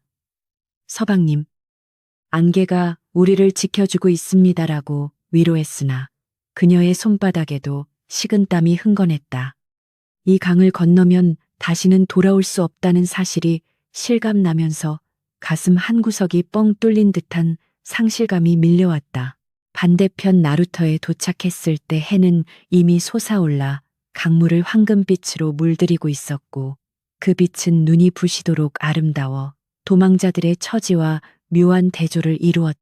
명옥과 이위는 비틀거리며 배에서 내렸고 흙바닥을 밟는 순간 다리에 힘이 풀려 주저앉을 뻔했으나 서로를 부축하며 간신히 중심을 잡았다. 노인은 그들에게 눈길 한 번 주지 않고 다시 강으로 배를 띄우며 살아서 가시오. 끈질기게 사는 놈이 이기는 법인이라는 묘한 한마디를 남기고 사라졌다. 낯선 땅의 흙냄새는 고향의 그것과는 달랐고 시장통으로 향하는 길목에는 이미 장사치들과 행인들로 북적이고 있었다. 명옥은 남편의 갓을 벗겨 보따리에 넣고 자신의 머리 모양도 흐트러뜨려 평범한 안악처럼 보이게 만들었다. 양반의 허울을 벗어던지고 군중 속에 섞여드는 순간 그들은 비로소 누구의 눈에도 띄지 않는 이름 없는 존재가 되어 안전함을 느꼈다. 이휘는 자신의 상투가 드러난 것이 부끄러운 듯 고개를 숙였으나 명옥은 오히려 그 모습이 자유로워 보여 남몰래 미소 지었다. 시끌벅적한 장터의 소음은 그동안 숨죽여 살아왔던 그들의 귀를 멍하게 만들었으나 활기 넘치는 사람들의 표정에서 명옥은 생의 에너지를 느꼈다. 국밥 끓이는 냄새와 생선 비린내가 진동하는 거리에서 그들은 이방인이었으나 동시에 그 누구보다 자유로운 영혼들이었다. 명옥은 주머니 속의 엽전 몇 덕을 만지작거리며 오늘 하루를 버틸 양식을 구해야 한다는 현실적인 고민에 빠져들었다. 하지만 그 고민조차 행복하게 느껴졌으니 그것은 남이 시켜서 하는 일이 아니라 오로지 자신들을 위한 생존의 몸부림이었기 때문이었다. 이위는 낯선 풍경에 눈을 떼지 못하며 어린아이처럼 두리번거렸고 명옥은 그런 남편의 손을 꼭 잡고 인파를 헤치고 나갔다. 그들의 등 뒤로 따가운 햇살이 쏟아졌지만 이제 그 햇살은 감시의 눈초리가 아니라 그들의 앞길을 비추는 축복의 빛처럼 느껴졌다. 골목 어귀의 주막에 자리를 잡은 그들은 김이 모락모락 나는 국밥 한 그릇을 시켜놓고 마주 앉았다. 따뜻한 국물이 식도를 타고 넘어가자 긴장으로 굳어있던 몸이 녹아내리며 비로소 살아있다는 감각이 되살아났다. 이위는 허겁지겁 국밥을 들이키다 사례가 들려 기침을 했고 명옥은 말없이 물그릇을 건네며 그의 등을 두드려 주었다. 화려한 반찬은 없었지만 이 순간 그들에게는 세상 어떤 산의 진미보다 맛있는 한 끼였으며 자유의 맛이 가미된 최고의 만찬이었다. 식사를 마친 명옥은 주인 주모에게 근처에 싼 방이 있는지 조심스레 물었고 주모는 그들의 행색을 훑어보더니 말없이 뒷방을 가리켰다. 허름하고 좁은 방이었지만 그곳은 시어머니의 잔소리도 가문의 억압도 없는 그들만의 온전한 성체였다. 문을 닫고 들어선 순간 긴장이 풀린 두 사람은 서로를 끌어안고 바닥에 쓰러지듯 누웠다. 천장에 얼룩진 벽지를 바라보며 이위가 나지막이 물었다. 부인, 우린 이제 어디로 가야 하오? 명옥은 남편의 가슴에 얼굴을 묻으며 대답했다. 바람이 부는 대로, 물이 흐르는 대로 가시지요. 어디든 이곳보다는 나을 테니까요. 그녀의 목소리에는 막연한 미래에 대한 불안함보다는 당장의 평온함에 감사하는 마음이 담겨 있었다. 밖에서는 왁자지껄한 장터 소리가 들려왔지만 그 방 안만큼은 세상과 단절된 고요한 평화가 감돌았다. 그들은 그렇게 도망자로서의 첫날 밤을 낯선 주막 뒷방에서 맞이하게 되었고 피로에 지쳐 까무룩 잠이 들었다. 꿈속에서 명옥은 넓은 벌판을 달리고 있었고 그 끝에는 끝없이 펼쳐진 푸른 바다가 그녀를 기다리고 있었다. 깨어나면 다시 냉혹한 현실과 마주해야겠지만 지금 이 순간만큼은 그 어떤 왕우장상도 부럽지 않은 달콤한 휴식이었다. 은밀한 탈출은 성공했으나 진정한 시련은 이제부터 시작이라는 것을 그들은 본능적으로 알고 있었다. 장터의 아침은 소란스러웠으나 명옥의 귀에는 그 소음이 마치 먼 바다의 파도 소리처럼 아득하게만 들려왔고 오직 등 뒤에서 느껴지는 서늘한 한기만이 온 신경을 곤두세우게 만들었다. 국밥 한 그릇으로 줄인 배를 채우고 다시 길을 떠나려던 찰나 인파를 헤치고 다가오는 낯익은 그림자들이 명옥의 시야에 들어왔을 때 그녀의 심장은 발밑으로 툭 떨어지는 듯한 충격을 받았다. 시댁의 마당쇠 최 씨와 건장한 하인 서넛이 몽둥이를 든 채 살기등등한 눈으로 장터 곳곳을 훑고 있었으니 그들의 등장은 이 평화로운 아침을 순식간에 지옥의 입구로 바꾸어 놓았다. 명옥은 본능적으로 남편 이위의 소매를 잡아당겨 갓쓴 노인 뒤로 몸을 숨겼으나 짐승처럼 예민한 최 씨의 눈길을 피하기에는 역부족이었다. 저기 있다 도련님과 그 계집이다. 최 씨의 고함 소리가 장터의 소음을 뚫고 쩌렁쩌렁 울려 퍼지자 주변의 시선이 일제히 그들에게 쏠렸고 이위는 사색이 되어 다리를 떨며 주저앉을 뻔했다. 하인들은 순식간에 명옥과 이위를 포위했고 그들의 거친 숨소리와 땀 냄새가 코끝을 찌르며 숨막히는 공포를 조성했다. 최 씨는 비릿한 미소를 지으며 다가와 도련님. 마님께서 기다리십니다. 곱게 돌아가시지요. 괜한 매를 벌지 마시고라며 빈정거리듯 말했으나 그 눈빛에는 양반에 대한 존경심 따위는 찾아볼 수 없었다. 이휘는 마치 도살장에 끌려가는 소처럼 겁에 질려 아무 말도 하지 못한 채 명옥의 치마자락만 꽉 움켜쥐고 있었다. 명옥은 떨리는 가슴을 진정시키며 최 씨 앞을 막아서고는 우리는 돌아가지 않네.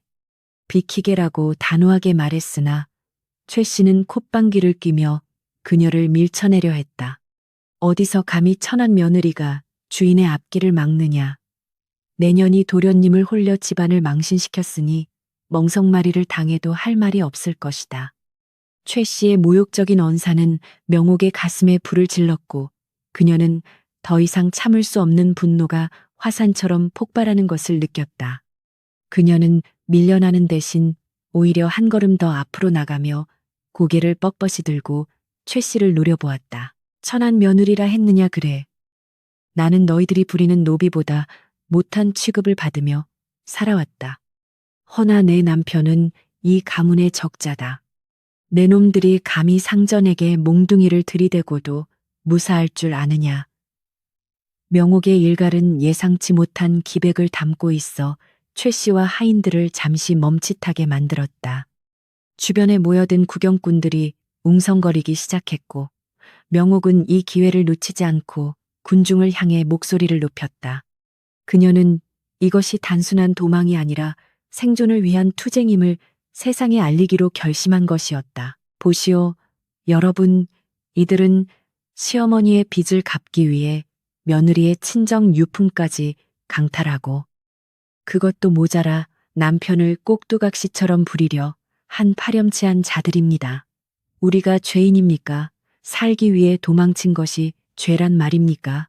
명옥의 절규 섞인 외침은 장터 사람들의 호기심을 자극했고 웅성거림은 곧 동정 여론으로 바뀌기 시작했다. 양반가의 치부가 백일하에 드러나자 최 씨의 얼굴은 불그락푸르락해졌고 그는 당황하여 저 미친년이 입을 막아라.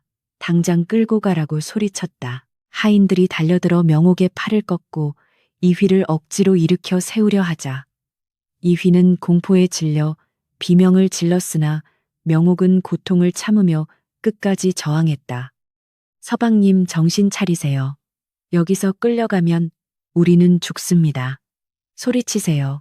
사람이라고 외치세요.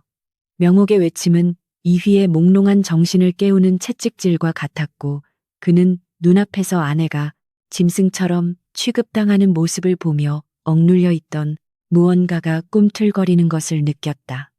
평생을 어머니의 그림자에 숨어 살아온 그였지만 사랑하는 여인이 자신을 지키기 위해 피 흘리는 모습은 그의 남은 자존심을 건드렸다. 이위는 떨리는 손으로 최 씨의 멱살을 잡으려 허우적거렸고 비록 힘은 없었으나 그 눈빛만은 예전의 유약한 도련님이 아니었다. 이놈들 놓지 못하겠느냐. 내 아내에게 손대지 마라. 이위의 목소리는 갈라지고 볼품 없었으나 처음으로 자신의 의지를 담아 내뱉은 호령이었다. 최 씨는 예상치 못한 도련님의 반항에 당황하여 주춤했고 그 틈을 타 구경하던 장터에 장정 몇몇이 끼어들며 거 너무한 거 아니오. 싫다는 사람들을 억지로 끌고 가는 건 납치나 다름없소라며 거들기 시작했다. 상황이 불리하게 돌아가자 최 씨는 눈을 부라리며 이건 양반가 집안일이다.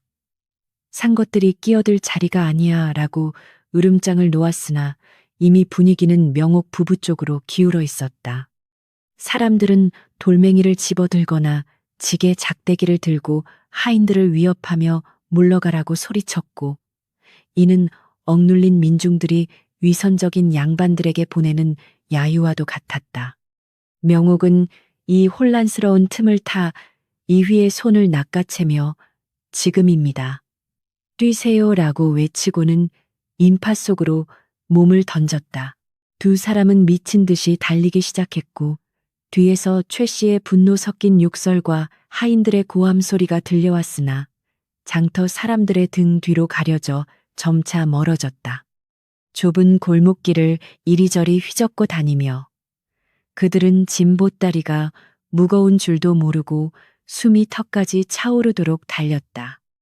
명옥의 치마는 찢어지고 이휘의 갓은 벗겨져 나갔으나 그들의 얼굴에는 두려움 대신 기묘한 해방감이 서려 있었다.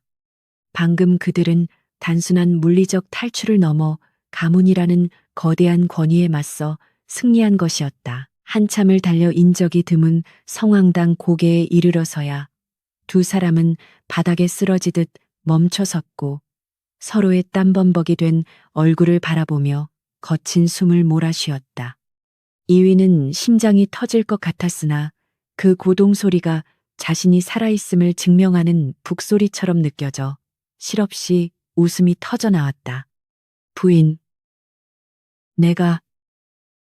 내가 그놈들에게 소리쳤소. 내 아내에게 손대지 말라고 말이오. 이휘의 말에 명옥은 눈물을 글썽이며 고개를 끄덕였고 흑투성이가 된 남편의 얼굴을 어루만졌다. 잘하셨습니다. 정말 장하셨습니다. 서방님은 오늘 저를 지키신 것입니다. 명옥의 칭찬은 이휘에게 과거 급제보다 더 큰 영광으로 다가왔고 그는 비로소 자신이 누군가의 보호자가 될 수 있다는 자신감을 얻게 되었다. 멀리 장터 쪽을 내려다보니 여전히 소란스러운 기운이 감돌고 있었으나 이제 그 소란은 그들과 상관없는 과거의 일이 되어가고 있었다. 그들은 가문과의 정면 대결에서 물러서지 않았고 그 대가로 진정한 자유를 얻어낸 것이었다. 하지만 이것으로 끝이 아님을 명옥은 잘 알고 있었으니 시어머니의 도끼 어린 성격상 추노꾼을 풀어서라도 끝까지 쫓아올 것이 분명했다. 이제는 정말로 이름도 성도 모르는 낯선 곳으로 그들의 손길이 닿지 않는 바다 건너나 깊은 산골로 숨어들어야만 했다. 명옥은 남편을 일으켜 세우며 더 멀리 가야 합니다.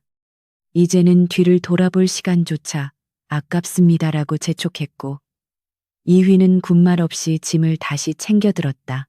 고갯마루를 넘어가며 명옥은 문득 하늘을 올려다 보았는데 구름 사이로 내리쬐는 햇살이 마치 그들의 앞길을 비추는 서광처럼 느껴졌다. 가문이라는 껍데기를 깨고 나온 그들은 이제 벌거숭이나 다름없었으나 그 나약한 살결 위로 굳은 살이 박히고 근육이 붙어 강인한 야생의 생명체로 거듭나고 있었다. 대면은 두려웠으나 피하지 않았기에 얻은 승리였고 그 기억은 앞으로 닥칠 수많은 시련을 이겨낼 단단한 버팀목이 될 것이었다. 바람이 불어와 땀을 식혀주자 명옥은 다시 한번 신발끈을 조여 매며 결연한 표정으로 앞을 향해 걸음을 옮겼다. 그녀의 머릿속에는 오직 하나, 바다가 보고 싶다는 생각이 간절하게 피어올랐다. 끝없이 펼쳐진 그 푸른 물결 앞에서는 양반도 상놈도 없고 오직 파도와 바람만이 존재하는 그곳이야말로 그들이 진정으로 안식할 수 있는 약속의 땅일 것이라 믿었다. 이휘도 아내의 뜻을 읽은 듯 묵묵히 그녀의 발자국을 따라 밟으며 세상의 끝을 향해 나아갔다. 길가에 핀 이름 모를 들꽃들이 바람에 흔들리며 그들을 배웅했고 숲속의 새들은 자유를 찾아 떠나는 두 영혼을 위해 노래를 불렀다. 이제 그들은 쫓기는 자가 아니라 새로운 삶을 찾아 떠나는 개척자였으며 그들의 발걸음 하나하나가 곧 길이 되고 역사가 되고 있었다. 명옥은 남편의 손을 꽉 잡으며 속삭였다. 우리는 결코 노비가 아닙니다. 우리는 우리 운명의 주인입니다. 그 말은 주문처럼 그들의 가슴 속에 깊이 새겨졌다.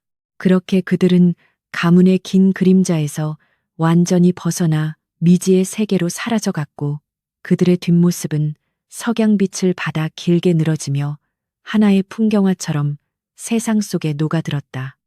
이제 그들 앞에는 험난한 고행길이 기다리고 있었지만 두려움보다는 설렘이 앞서는 것은 그들 곁에 서로가 있기 때문이었다.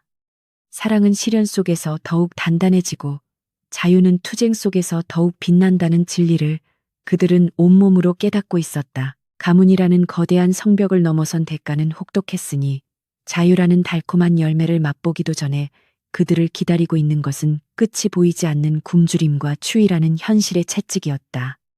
며칠째 이어진 강행군은 두 사람의 발바닥을 피와 고름으로 지시겨 놓았고 곱게 자란 이위의 얼굴은 흙먼지와 수염으로 뒤덮여 거리의 거린과 다를 바 없는 몰골로 변해 있었다. 가져온 노잣돈은 바닥을 드러낸 지 오래였고 명옥은 숲에서 캔 잣불이나 덜 익은 감으로 남편의 줄인 배를 채워주며 쓰라린 속을 달래야만 했다. 밤이 되면 짐승의 울음소리가 들리는 낯선 숲이나 폐가의 처마 밑에서 서로의 체온에 의지해 쪽잠을 잤으나 그마저도 추격자들의 악몽에 시달려 편히 눈을 붙일 수 없었다. 이위는 평생 붓보다 무거운 것을 들어본 적 없는 선비였기에 이 거친 야생의 삶에 적응하지 못하고 하루에도 수십 번씩 비틀거리며 무너져 내렸다. 그는 가파른 고갯길을 오르다 돌부리에 걸려 넘어지기 일쑤였고 그때마다 터져나오는 신음소리에는 육체적 고통보다 자신의 무능함에 대한 비탄이 더 짙게 배어 있었다. 명옥이 다가와 그를 일으켜 세우려 할 때면 이휘는 아내의 거칠어진 손을 잡는 것조차 미안해 고개를 돌렸고 그의 눈가에는 자괴감의 눈물이 맺혀 말라버린 흙바닥을 적셨다. 부인, 나는 짐만 될 뿐이요. 차라리 나를 버리고 가시오. 라는 그의 절망적인 중얼거림은 명옥의 가슴을 후벼 파는 아픈 가시가 되었다. 명옥은 그런 남편의 나약한 소리를 들을 때마다 단호하게 고개를 저으며 서방님을 살리기 위해 나온 길입니다. 혼자 살려면 진작에 도망쳤을 것입니다라고 쏘아붙였다. 그녀는 자신의 치마폭을 찢어 남편의 상처난 발을 감싸주며 우리가 겪는 이 고통은 노예가 아닌 주인으로 살기 위한 수업료라 생각하자고 그를 다독였다. 명옥의 내면에도 두려움이 없는 것은 아니었으나 그녀는 무너지는 남편을 지탱해야 하는 기둥이 되어야 했기에 울고 싶을 때마다 입술을 깨물며 도끼를 품었다. 그녀의 눈빛은 굶주린 아모랑이처럼 형형하게 빛났고 그 기세만이 지친 두 사람을 이끌고 앞으로 나아가는 유일한 동력이었다. 어느 날 그들은 작은 장터에 들러 허기를 채울 방도를 찾아야 했는데 수중에 가진 것이라곤 땡전 한 푼 없는 처지라 구걸이라도 해야 할 판이었다. 이위는 체면 때문에 차마 남들에게 손을 벌리지 못하고 우물쭈물 서 있었으나 명옥은 주저없이 국밥집 부엌으로 들어가 설거지와 허드렛 일을 자청했다. 양반가의 며느리였던 그녀가 남들이 먹다 남긴 그릇을 닦고 음식 찌꺼기를 치우는 모습은 이위에게 뼈를 깎는 듯한 수치심과 고통을 안겨주었다. 그는 가게 모퉁이에 숨어서 아내가 땀 흘리며 일하는 모습을 지켜보며 자신의 무력함을 저주했고 주먹을 꽉 쥔 손톱이 살을 파고들어도 아픔조차 느끼지 못했다. 해질녘 명옥이 품삯으로 받아온 주먹밥 2덩이와 식은 국 한 사발을 들고 나왔을 때 이휘는 고개를 들 수 없었다. 명옥은 아무 일도 없었다는 듯 환하게 웃으며 서방님, 어서 드십시오. 따뜻할 때 먹어야 맛이 좋습니다. 라고 밥덩이를 건넸다. 이휘는 밥을 받아들고 목이 메어 한참을 삼키지 못하다가 결국 굵은 눈물방울을 밥 위로 떨구고 말았다. 미안하오 부인. 정말 미안하오. 내 글줄이나 읽는다는 놈이 아내를 이리 고생시키니 죽어 마땅하오. 이위의 오열의 명옥은 조용히 그의 등을 쓸어주며 이것은 부끄러운 일이 아니라 땀 흘려 얻은 정당한 대가임을 일깨워 주었다. 그날 밤 그들은 마을 어귀의 다리 밑에서 밤을 보냈는데 이위는 잠들지 못하고 밤하늘을 올려다보며 깊은 생각에 잠겼다. 그는 지금까지 자신이 읽어왔던 성현들의 말씀이 배고픔 앞에서는 아무런 힘도 쓰지 못하는 공허한 활자였음을 뼈저리게 깨닫고 있었다. 아내가 받아온 주먹밥 한 덩이가 논어와 맹자보다 더 위대하고 숭고하게 느껴졌으며 그는 비로소 노동의 가치와 생존의 엄중함을 배우기 시작했다. 이위는 잠든 아내의 거친 손을 자신의 뺨에 가져다 대며 맹세했다. 언젠가는 반드시 내 손으로 이 사람을 먹여 살리리라. 다시는 이 손에 흙탕물을 묻히지 않게 하리라 다짐하며 입술을 굳게 다물었다. 다음 날부터 이위의 태도는 조금씩 달라지기 시작했으니 그는 더 이상 뒷짐지고 걷는 양반이 아니라 짐을 나누어지는 동반자가 되려 노력했다.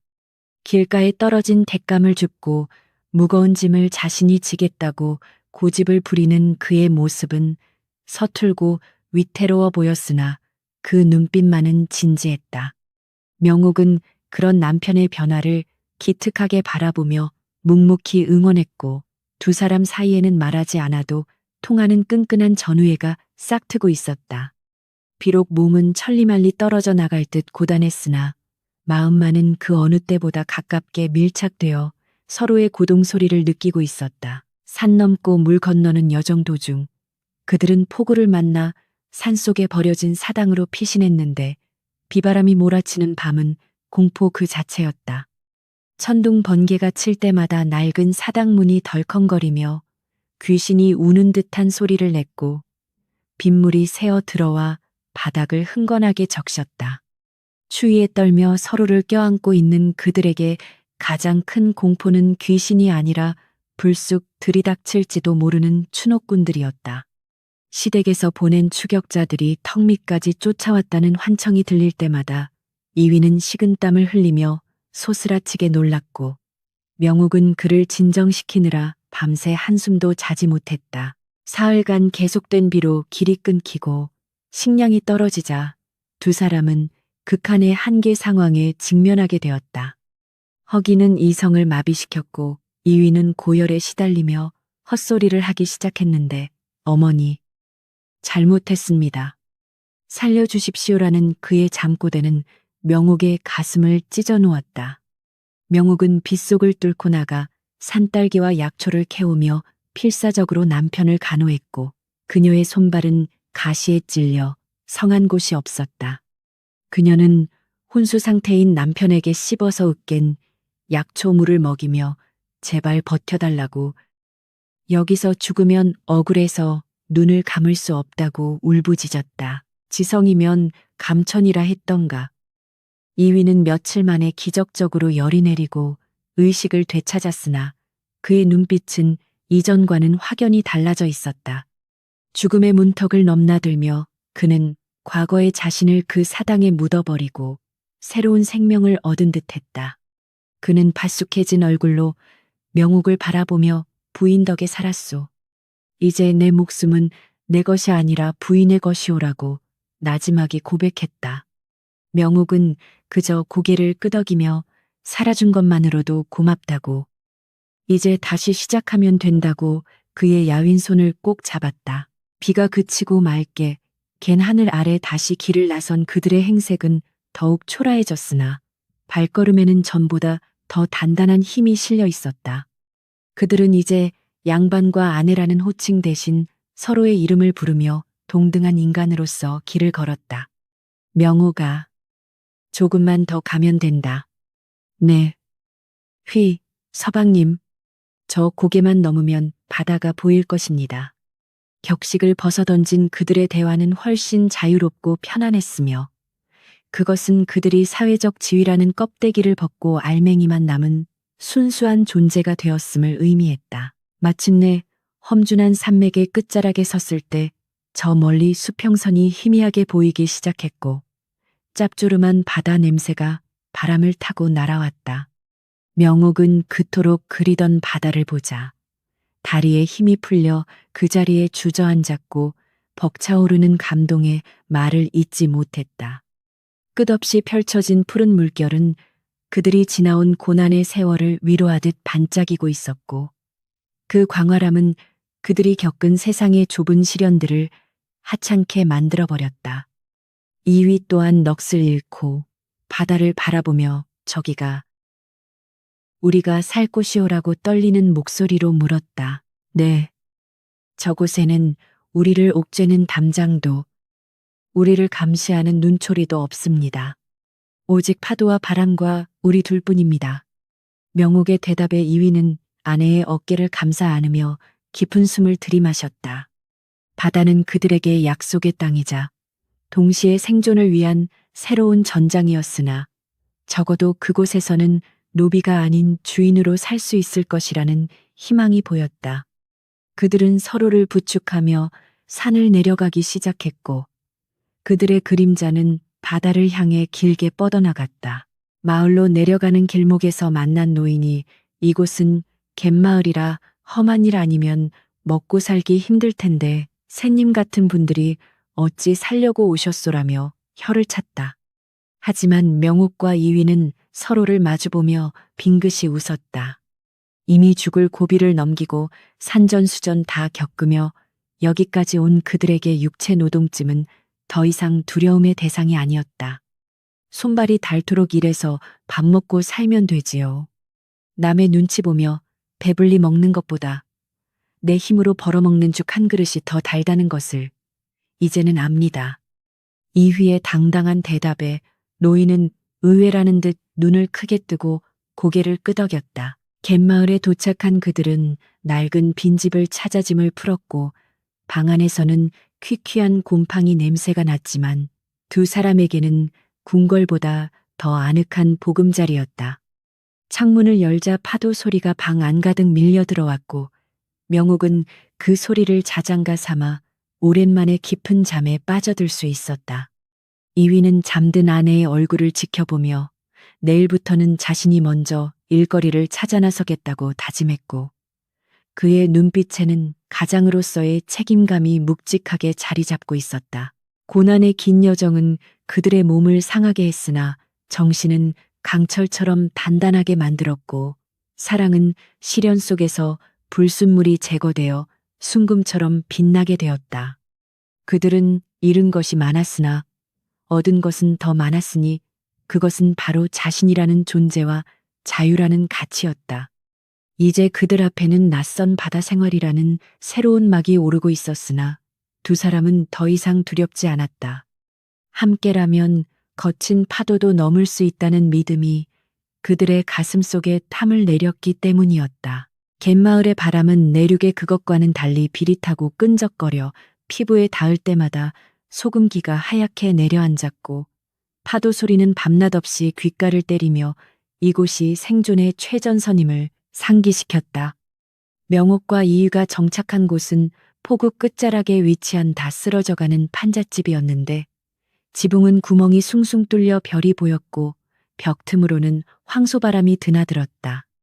하지만 두 사람에게 그곳은 세상의 잣대와 억압이 닿지 않는 유일한 성소였기에 그들은 거적대기를 덮고 누워서도 서로를 마주보며 웃을 수 있었다. 마을 사람들은 낯선 뜨내기 부부에게 곁을 내주지 않았고 그들의 곱상한 손과 어설픈 말투를 보며 며칠 못 버티고 도망칠 것이라 수군거리며 비웃음을 날렸다. 당장 입에 풀칠이라도 하려면 일을 해야 했기에 이위는 염전으로 나갔고 명옥은 안악들을 따라 굴을 깔어 갯벌로 향했는데 그 첫걸음은 상상 이상으로 혹독했다. 평생 분만 잡았던 이휘에게 소금 가마니를 나르는 일은 고문을 받는 것과 다름없었고 그의 어깨는 금세 까져서 피고름이 배어나왔다.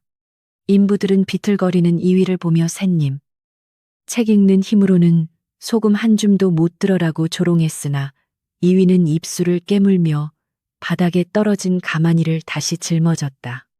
그의 다리는 후들거렸고 눈앞이 노래졌지만 그는 아내와의 약속을 떠올리며 이 악물고 버텨냈으니 그것은 단순한 노동이 아니라 자신의 껍질을 깨는 처절한 수행이었다. 명옥 또한 사정은 다르지 않았으니 갯벌의 칼바람은 살점을 도려내는 듯했고 날카로운 굴 껍데기는 그녀의 고운 손을 엉망으로 만들어 놓았다. 텃세 심한 마을 안악들은 명옥에게 좋은 자리를 내어주지 않았고 그녀는 구석진 곳에서 하루 종일 쪼그려 앉아 언손을 호호 불어가며 작업에 몰두해야 했다. 손가락 끝이 갈라지고 피가 흘러 바닷물에 섞여 들어갔지만 명옥은 아픔을 느낄 새도 없이 바구니를 채워나갔고 그녀의 눈빛은 생존을 향한 집념으로 불타올랐다.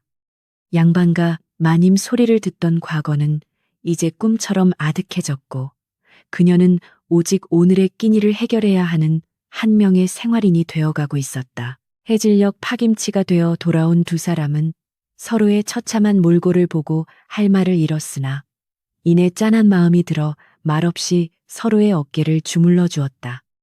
이위의 등은 상처투성이었고 명옥의 손은 퉁퉁 부어 있었지만 그 상처들은 부끄러움이 아니라 그들이 흘린 정직한 땀의 증거였다. 힘들지 않으냐는 남편의 물음에 명옥은 고개를 저으며 남의 눈치 보며 먹던 진수성찬보다 내 손으로 번 보리밥이 더 답니다라고 씩씩하게 대답했다. 그들은 보리죽 한 그릇을 나눠 먹으며 비로소 노동의 신성함과 밥 한 톨의 무게를 뼈저리게 실감할 수 있었다. 시간이 흐르면서 마을 사람들의 시선도 조금씩 달라지기 시작했으니 그것은 끈질기게 버티는 두 사람의 근성에 대한 인정이었다. 이위는 여전히 서툴렀지만 요령을 피우지 않고 묵묵히 제 몫을 해내려 애썼고 쉬는 시간에도 염전 반장에게 일을 배우려 굽실거리는 모습이 사람들의 마음을 움직였다. 명옥 또한 싹싹한 태도로 안악들의 허드렛 일을 도우며 멋진 일을 마다하지 않자 그녀를 경계하던 굴막 할머니도 슬그머니 갓 잡은 생선 한 마리를 쥐어주기도 했다. 그렇게 그들은 이방인이라는 딱지를 떼고 거친 바다 사람들의 일원으로서 서서히 뿌리를 내리기 시작했다. 어느 날 장날이 되어 명옥이 처음으로 받은 품삯을 털어 남편에게 막걸리 한 사발과 돼지비계를 넣은 국밥을 사주었는데 이휘는 그 맛에 감격하여 눈시울을 붉혔다.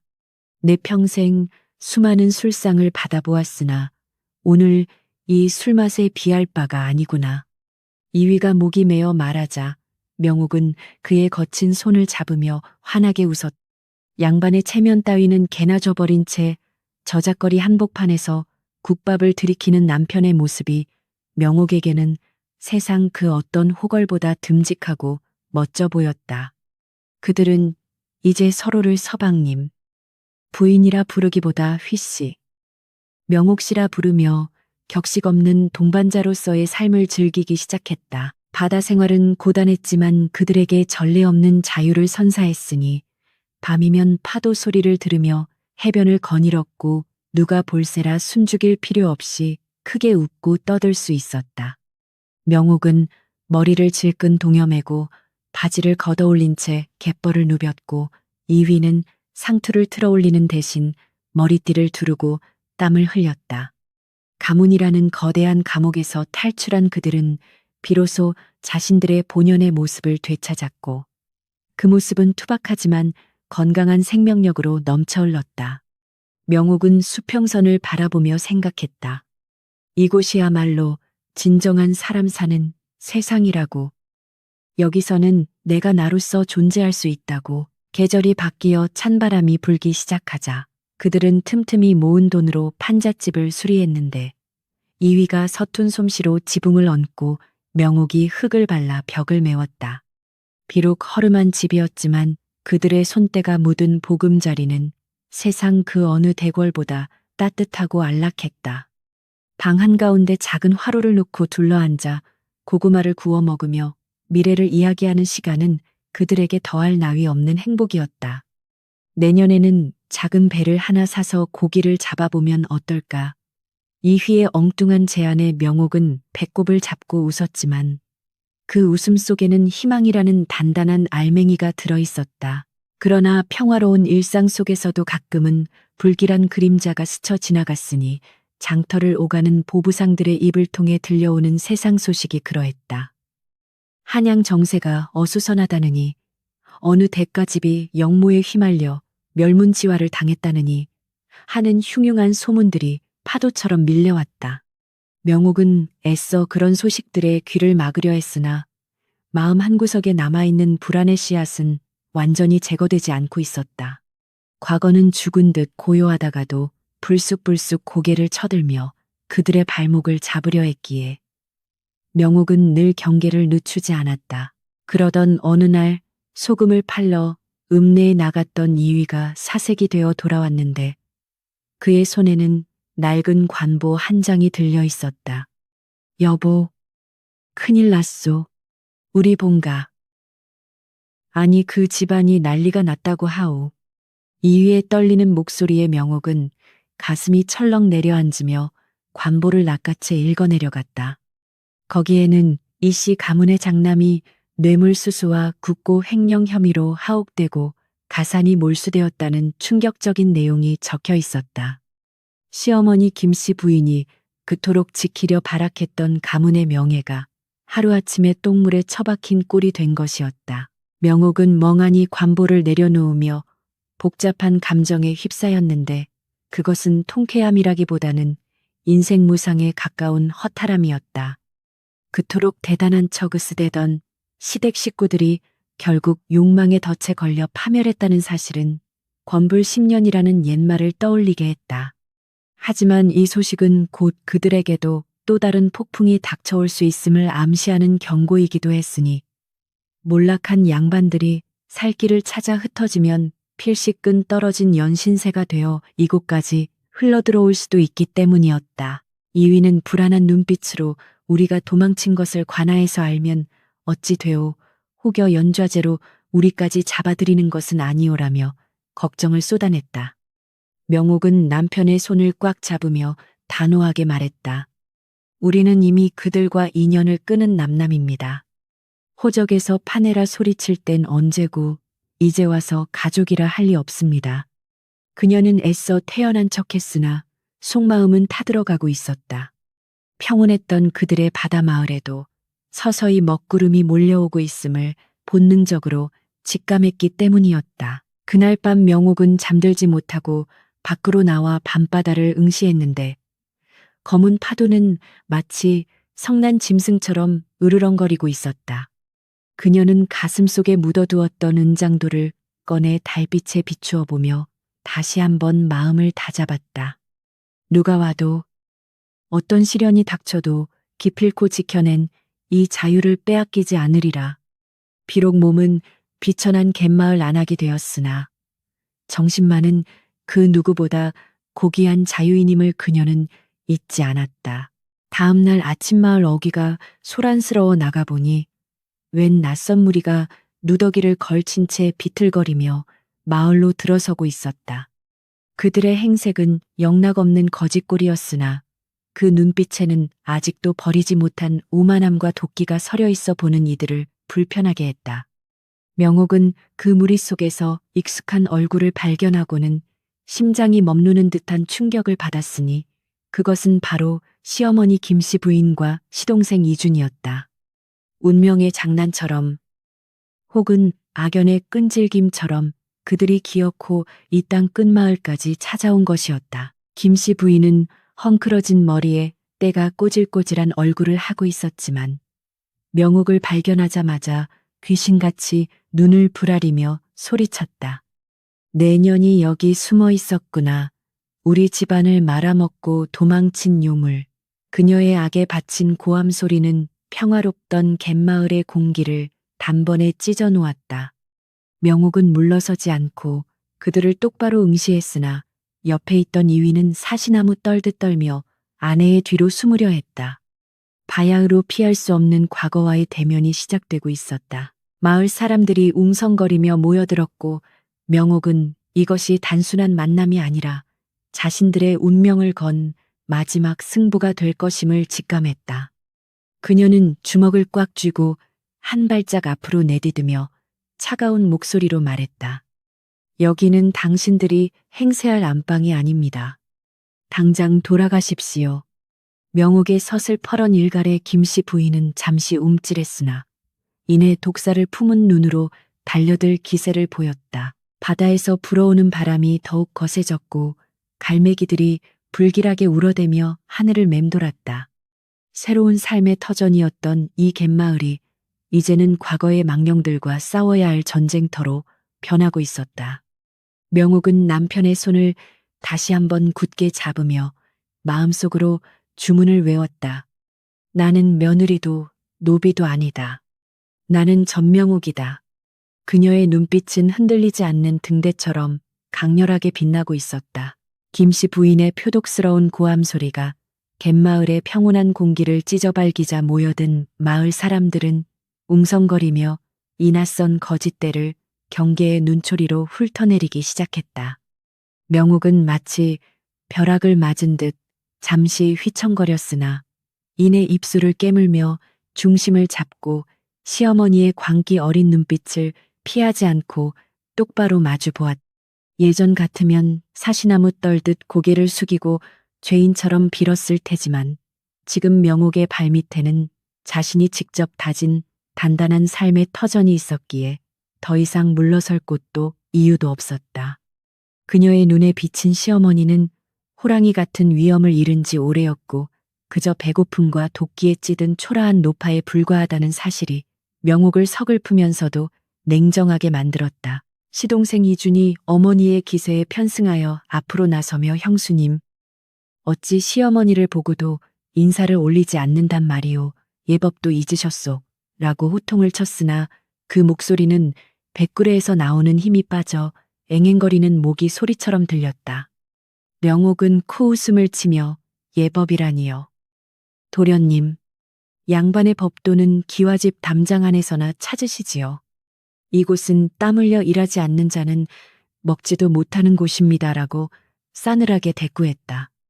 이주는 명옥의 당당한 태도에 말문이 막혀 뻐끔거렸고 그의 누더기 옷 사이로 드러난 앙상한 손목은 그들이 그동안 얼마나 처참하게 몰락했는지를 여실히 보여주고 있었다. 김씨 부인은 며느리의 대꾸에 분기탱천하여 지팡이를 휘두르며 달려들려 했으나 그때 명옥의 뒤에 숨어있던 이위가 불쑥 앞으로 나서며 어머니의 앞을 가로막았다. 어머니 그만하십시오. 이제 제발 그만 좀 하십시오. 이위의 절규에 가까운 외침은 좌중을 압도했고 김씨 부인은 믿었던 아들의 반항에 충격을 받아 얼어붙은 듯 멈춰섰다.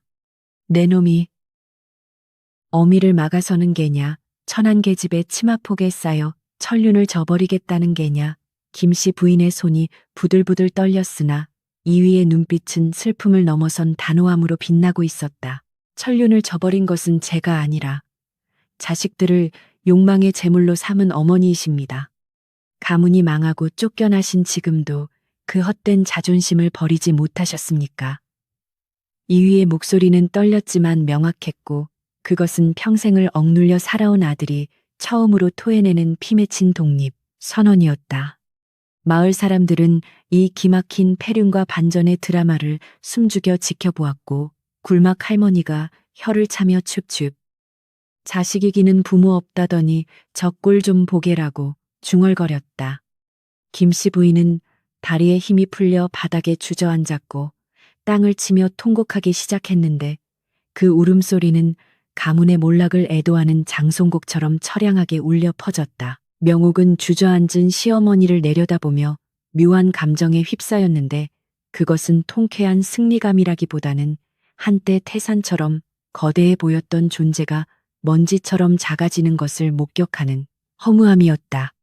그녀가 두려워했던 것은 김씨 부인 자체가 아니라 그녀가 휘두르던 권위와 시스템이었으나 이제 그 권위가 사라진 자리에 남은 것은 그저 늙고 병든 한 인간일 뿐이었다.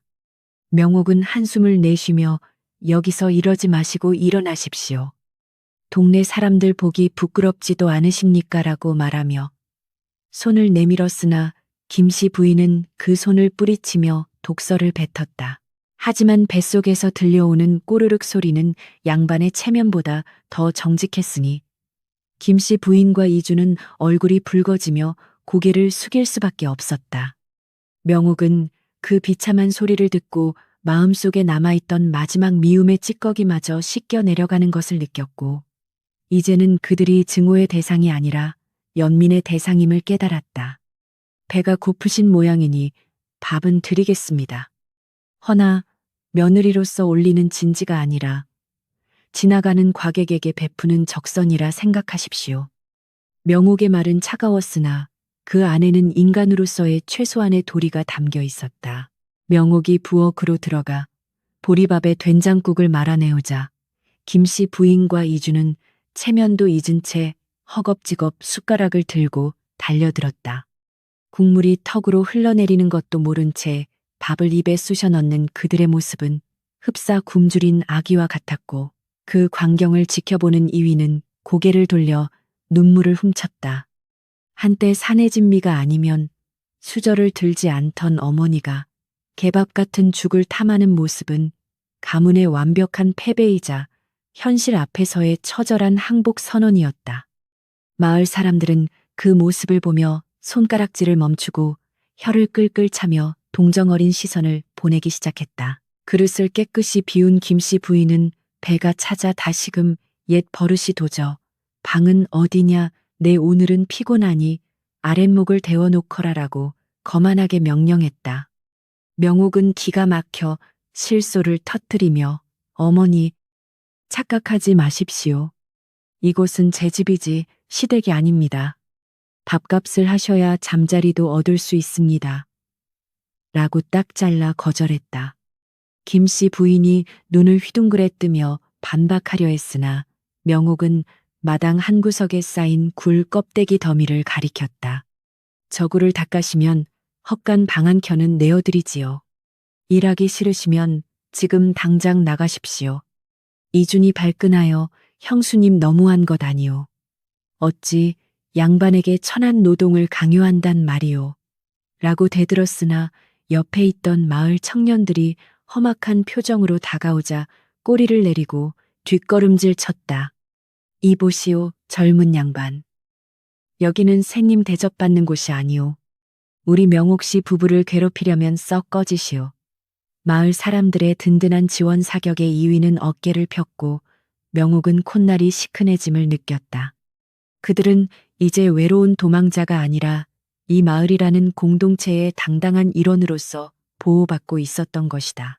결국 김씨 부인과 이주는 살기 위해, 그리고 잘 곳을 얻기 위해 고운 손에 호미를 쥐고 굴더미 앞에 쭈그리고 앉아야만 했다. 서툰 솜씨로 굴을 까다 손을 찔려 비명을 지르는 어머니를 보며 이휘가 도와주려 했으나 명옥은 눈짓으로 그를 말렸다. 서방님, 돕지 마십시오.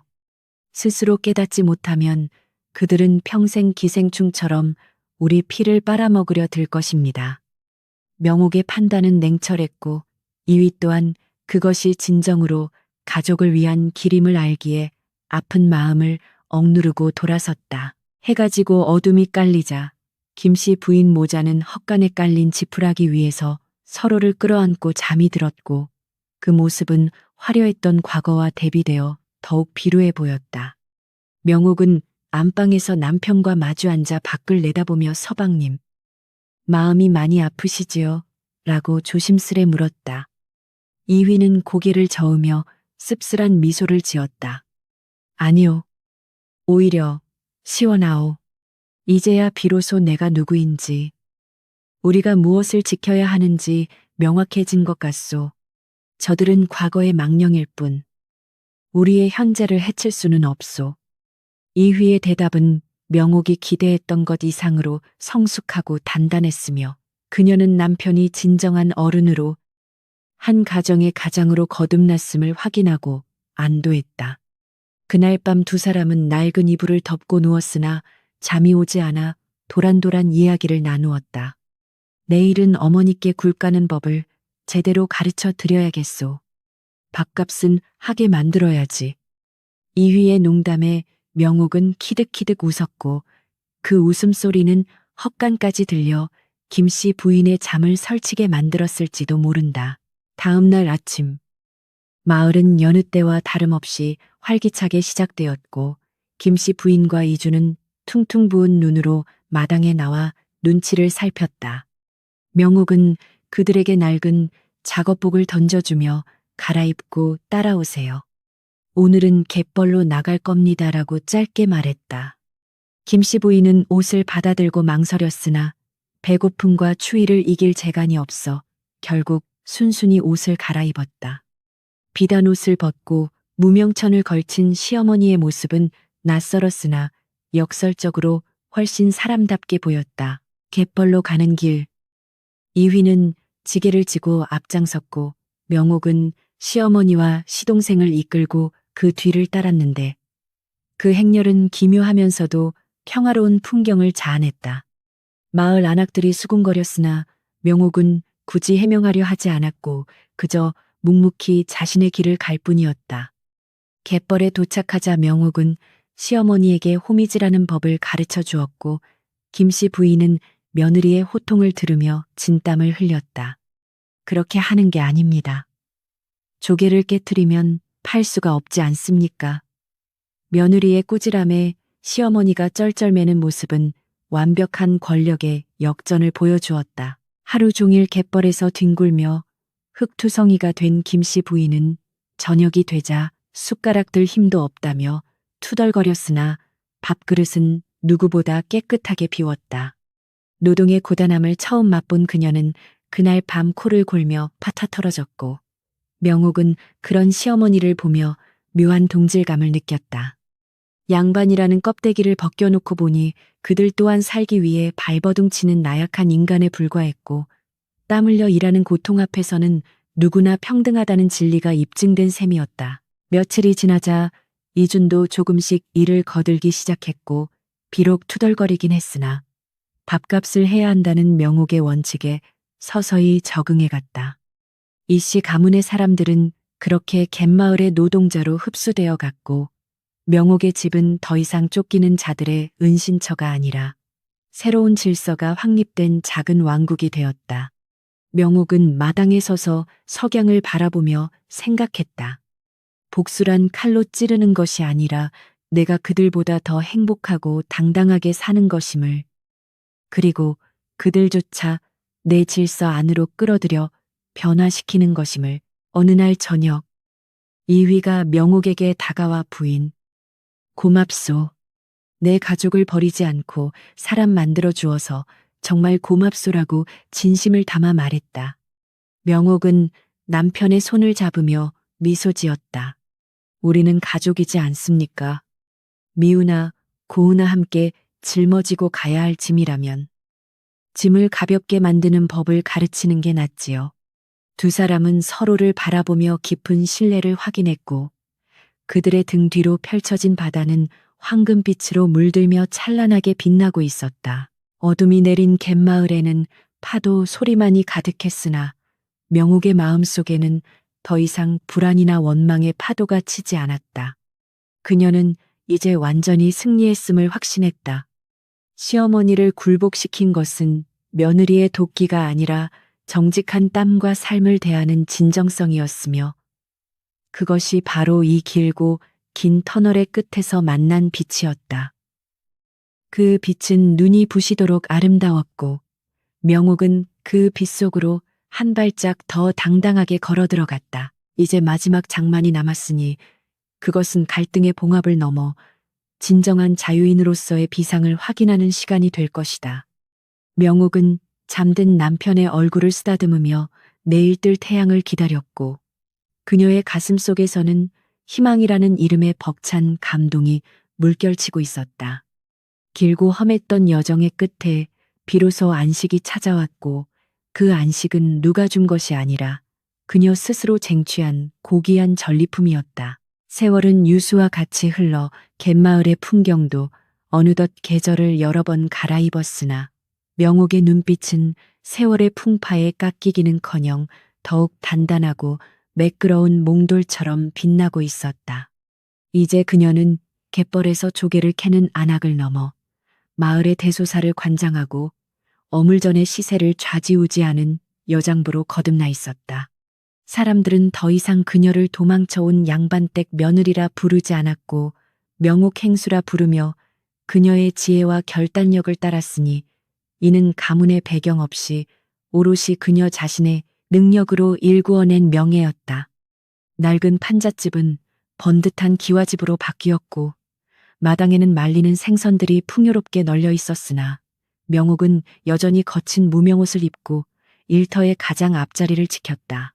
이위 또한 몰라보게 변하였으니 그의 얼굴은 검게 그을려 건강한 구릿빛을 띠었고 가늘었던 팔뚝에는 밧줄을 당기며 생긴 근육이 단단하게 자리 잡고 있었다. 그는 이제 붓 대신 노를 잡는 것이 더 익숙한 뱃사람이 되어 있었고 파도의 흐름을 읽고 바람의 방향을 가늠하는 눈은 예전의 공자왈, 맹자왈 하던 시절보다 훨씬 생기가 넘쳤다.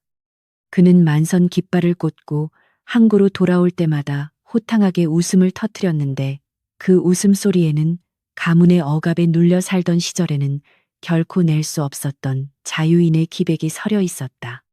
부부는 저녁이면 마주 앉아 막걸리 잔을 기울이며 지난날의 고생을 안주 삼아 이야기했고 그들의 대화에는 더 이상 한숨이나 원망이 끼어들 틈이 없었다. 한때 호랑이 시어머니로 군림했던 김씨 부인은 이제 허리가 굽은 꼬부랑 할머니가 되어 양지 바른 마당 한 구석에서 그물을 손질하는 것이 일과가 되었다.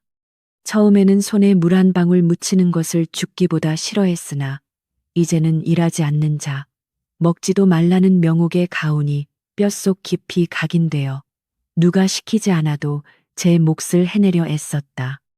그녀는 가끔 먼 바다를 바라보며 회한에 잠기기도 했으나 며느리가 차려주는 따뜻한 밥상 앞에서는 맛이 좋구나라며 넌지시 고마움을 표하기도 했다. 그것은 과거의 권위를 모두 내려놓은 자만이 보일 수 있는 항복이자 동시에 가족이라는 울타리 안에서의 화해였다. 시동생 이준 역시 개과천선하여 형을 도와 배를 타기 시작했는데 처음에는 뱃멀미로 고생을 했으나 이제는 제법 뱃사람 태가 나서 마을 처녀들에게 눈길을 받기도 했다. 그는 도박과 술로 가산을 탕진했던 과거를 부끄러워하며 형수 명옥 앞에서는 여전히 고개를 숙였으나 그 태도는 비굴함이 아닌 진심 어린 존경의 표시였다. 명옥이 이 집안의 기둥이자 자신들을 사람구실하게 만들어준 은인임을 그 누구보다 잘 알고 있었기 때문이었다. 이씨 가문의 남자들은 명옥이라는 태양을 중심으로 공전하는 행성들처럼 그녀의 질서 안에서 비로소 제 자리를 찾고 안정을 누리게 된 셈이었다. 어느 맑은 봄날 명옥은 만삭의 몸을 이끌고 마을 뒷산 언덕에 올라 아래를 내려다 보았는데 배닐 나가는 남편의 배가 하얀 포마를 일으키며 나아가는 모습이 장관이었다. 뱃속의 아이가 발길질을 하자 명옥은 부른 배를 어루만지며 미소 지었고 이 아이만큼은 반상이나 적서의 차별이 없는 세상에서 자유롭게 키우겠노라 다짐했다. 과거 자신을 초감해왔던 며느리라는 굴레나 여자라는 한계는 이 아이에게는 그저 옛날 이야기 속에 호랑이 담배 피우던 시절의 전설처럼 들리게 할 것이었다. 바람이 불어와 그녀의 치마폭을 날렸고 명옥은 폐부 깊숙이 시원한 바닷바람을 들이마시며 완전한 해방감을 맛보았다. 그날 저녁 온 가족이 둘러앉은 저녁상에는 갓 잡은 싱싱한 생선회와 해물탕이 푸짐하게 차려졌고 웃음꽃이 만발했다. 김씨 부인이 숟가락을 들며 옛날에 비하면 천한 밥상이지만 맛은 임금님 수라상 부럽지 않구나라고 농담을 던지자 이위와 이준이 박장대소하며 분위기를 돋우었다. 명옥은 그 모습을 지켜보며 가슴 한구석이 뭉클해짐을 느꼈으니 이것이 바로 자신이 그토록 원했던 사람 사는 집의 풍경이었기 때문이었다. 격식과 체면 때문에 숨조차 크게 쉬지 못했던 지옥 같은 기와집보다 비린내 나는 이 판잣집이 100번 1000번 더 고귀하고 아름다웠다. 식사를 마친 후 명옥과 이위는 밤바다를 거닐었는데 달빛이 바다 위에 길을 내어주고 파도는 그들의 발치에서 부서지며 축복의 노래를 불렀다. 이위는 아내의 손을 꼭 잡고 부인, 만약 그때 당신이 나를 데리고 나오지 않았다면 나는 지금쯤 어찌 되었겠소. 아마 숨만 붙어 있는 송장이었을 것이오. 라고 회상했다. 명옥은 남편의 어깨에 머리를 기대며 우리는 서로를 구한 것입니다. 서방님이 저를 믿고 따라와 주지 않으셨다면 저 또한 여기까지 오지 못했을 것입니다. 라고 답했다. 두 사람 사이에는 끈끈한 전우애를 넘어선 깊은 사랑과 신뢰가 강물처럼 흐르고 있었다. 명옥은 밤하늘을 올려다보며 친정아버지가 남기신 사람은 누구나 귀하다는 말씀을 다시금 떠올렸다. 양반이라 귀한 것이 아니고 천민이라 천한 것이 아니라 자신의 삶을 스스로 개척하고 땀 흘려 책임지는 자만이 진정으로 귀한 존재임을 그녀는 온몸으로 증명해 보였다. 그녀는 이제 더 이상 누군가의 며느리도 아니고 누군가의 아내로만 불리는 존재도 아니었으며 오직 전명옥이라는 이름 석자로 세상과 당당히 마주하고 있었다. 그녀의 손에 낀 낡은 눈가락지는 달빛을 받아 영롱하게 빛났고 그것은 그녀가 쟁취한 승리의 훈장과도 같았다. 다음 날 새벽 명옥은 진통을 느끼고 아이를 낳았는데 우렁찬 울음소리가 갯마을의 아침을 깨우며 새로운 생명의 탄생을 알렸다. 아이를 받아든 김씨 부인은 눈물을 흘리며 고맙다. 우리 가문의 대를 잇게 해주어 고맙다라고 중얼거렸으나 명옥은 아이를 품에 안으며 속으로 되뇌었다. 이 아이는 가문의 대를 잇는 도구가 아니라 제 이름으로 살아갈 자유인이다. 이휘는 아들과 아내를 번갈아 보며 세상을 다 얻은 듯 기뻐했고 마을 사람들은 떡과 미역을 들고 찾아와 축하 인사를 건넸다. 아이가 자라 걸음마를 떼고 말문이 트일 무렵 명옥은 아이의 손을 잡고 바닷가로 나갔는데 아이는 넓은 바다를 보며 멜르르 웃음을 터뜨렸다. 명옥은 아이에게 수평선을 가리키며 보아라. 저 바다처럼 너의 세상도 끝이 없을 것이다. 누구의 눈치도 보지 말고 네가 가고 싶은 곳으로 가거라라고 축복해 주었다. 아이는 엄마의 말을 알아들었는지 고개를 끄덕이며 모래사장을 뛰어다녔고 그 작은 발자국들은 파도에 씻겨 지워졌으나 아이의 미래는 그 무엇으로도 지울 수 없는 선명한 빛으로 가득 차 있었다. 세월이 흘러 명옥의 머리에도 희끗희끗한 서리가 내렸지만 그녀의 기백은 여전히 마을의 등대처럼 굳건했다. 그녀는 가끔 젊은 날 자신을 가두었던 그 높은 담장 안의 삶을 떠올려 보곤 했으나 그것은 이제 아련한 전생의 기억처럼 희미하게 느껴질 뿐이었다. 그녀가 선택한 길은 험하고 고단했지만 단 한순간도 후회하지 않았으니 그 길 위에는 항상 남편과 가족 그리고 땀 흘려 얻은 정직한 행복이 함께했기 때문이었다. 그녀는 자신의 인생이라는 책의 마지막 장을 덮으며 스스로에게 조용히 박수를 보냈다. 어느 날 저녁 노을이 붉게 타오르는 바닷가에선 명옥과 이휘는 서로를 바라보며 빙긋이 웃었다. 부인, 다음 생에도 나와 함께 하겠소. 이휘의 짓궂은 질문에 명옥은 짐짓 딴청을 피우며 대답했다. 글쎄요. 그때 가서 서방님이 밥값을 제대로 하는지 보고 결정하겠습니다. 두 사람의 웃음소리가 바람을 타고 멀리 퍼져나갔고 갈매기들은 그들의 머리 위를 선회하며 평화로운 춤을 추었다. 그들은 더 이상 과거에 얽매이지 않았고 미래를 두려워하지도 않았으며 오직 현재라는 파도 위를 유유히 항해하는 노련한 선장들이었다. 명옥은 바다를 향해 두 팔을 벌리고 깊은 숨을 들이마셨는데 가슴속에 응어리졌던 한은 이미 오래전에 녹아 없어졌고 그 자리에는 벅차오르는 흥만이 가득 차올랐다. 그녀는 소리 높여 외치고 싶었다. 나는 노비가 아니다. 나는 며느리라는 이름의 죄인이 아니다. 나는 이 넓은 세상의 당당한 주인이다.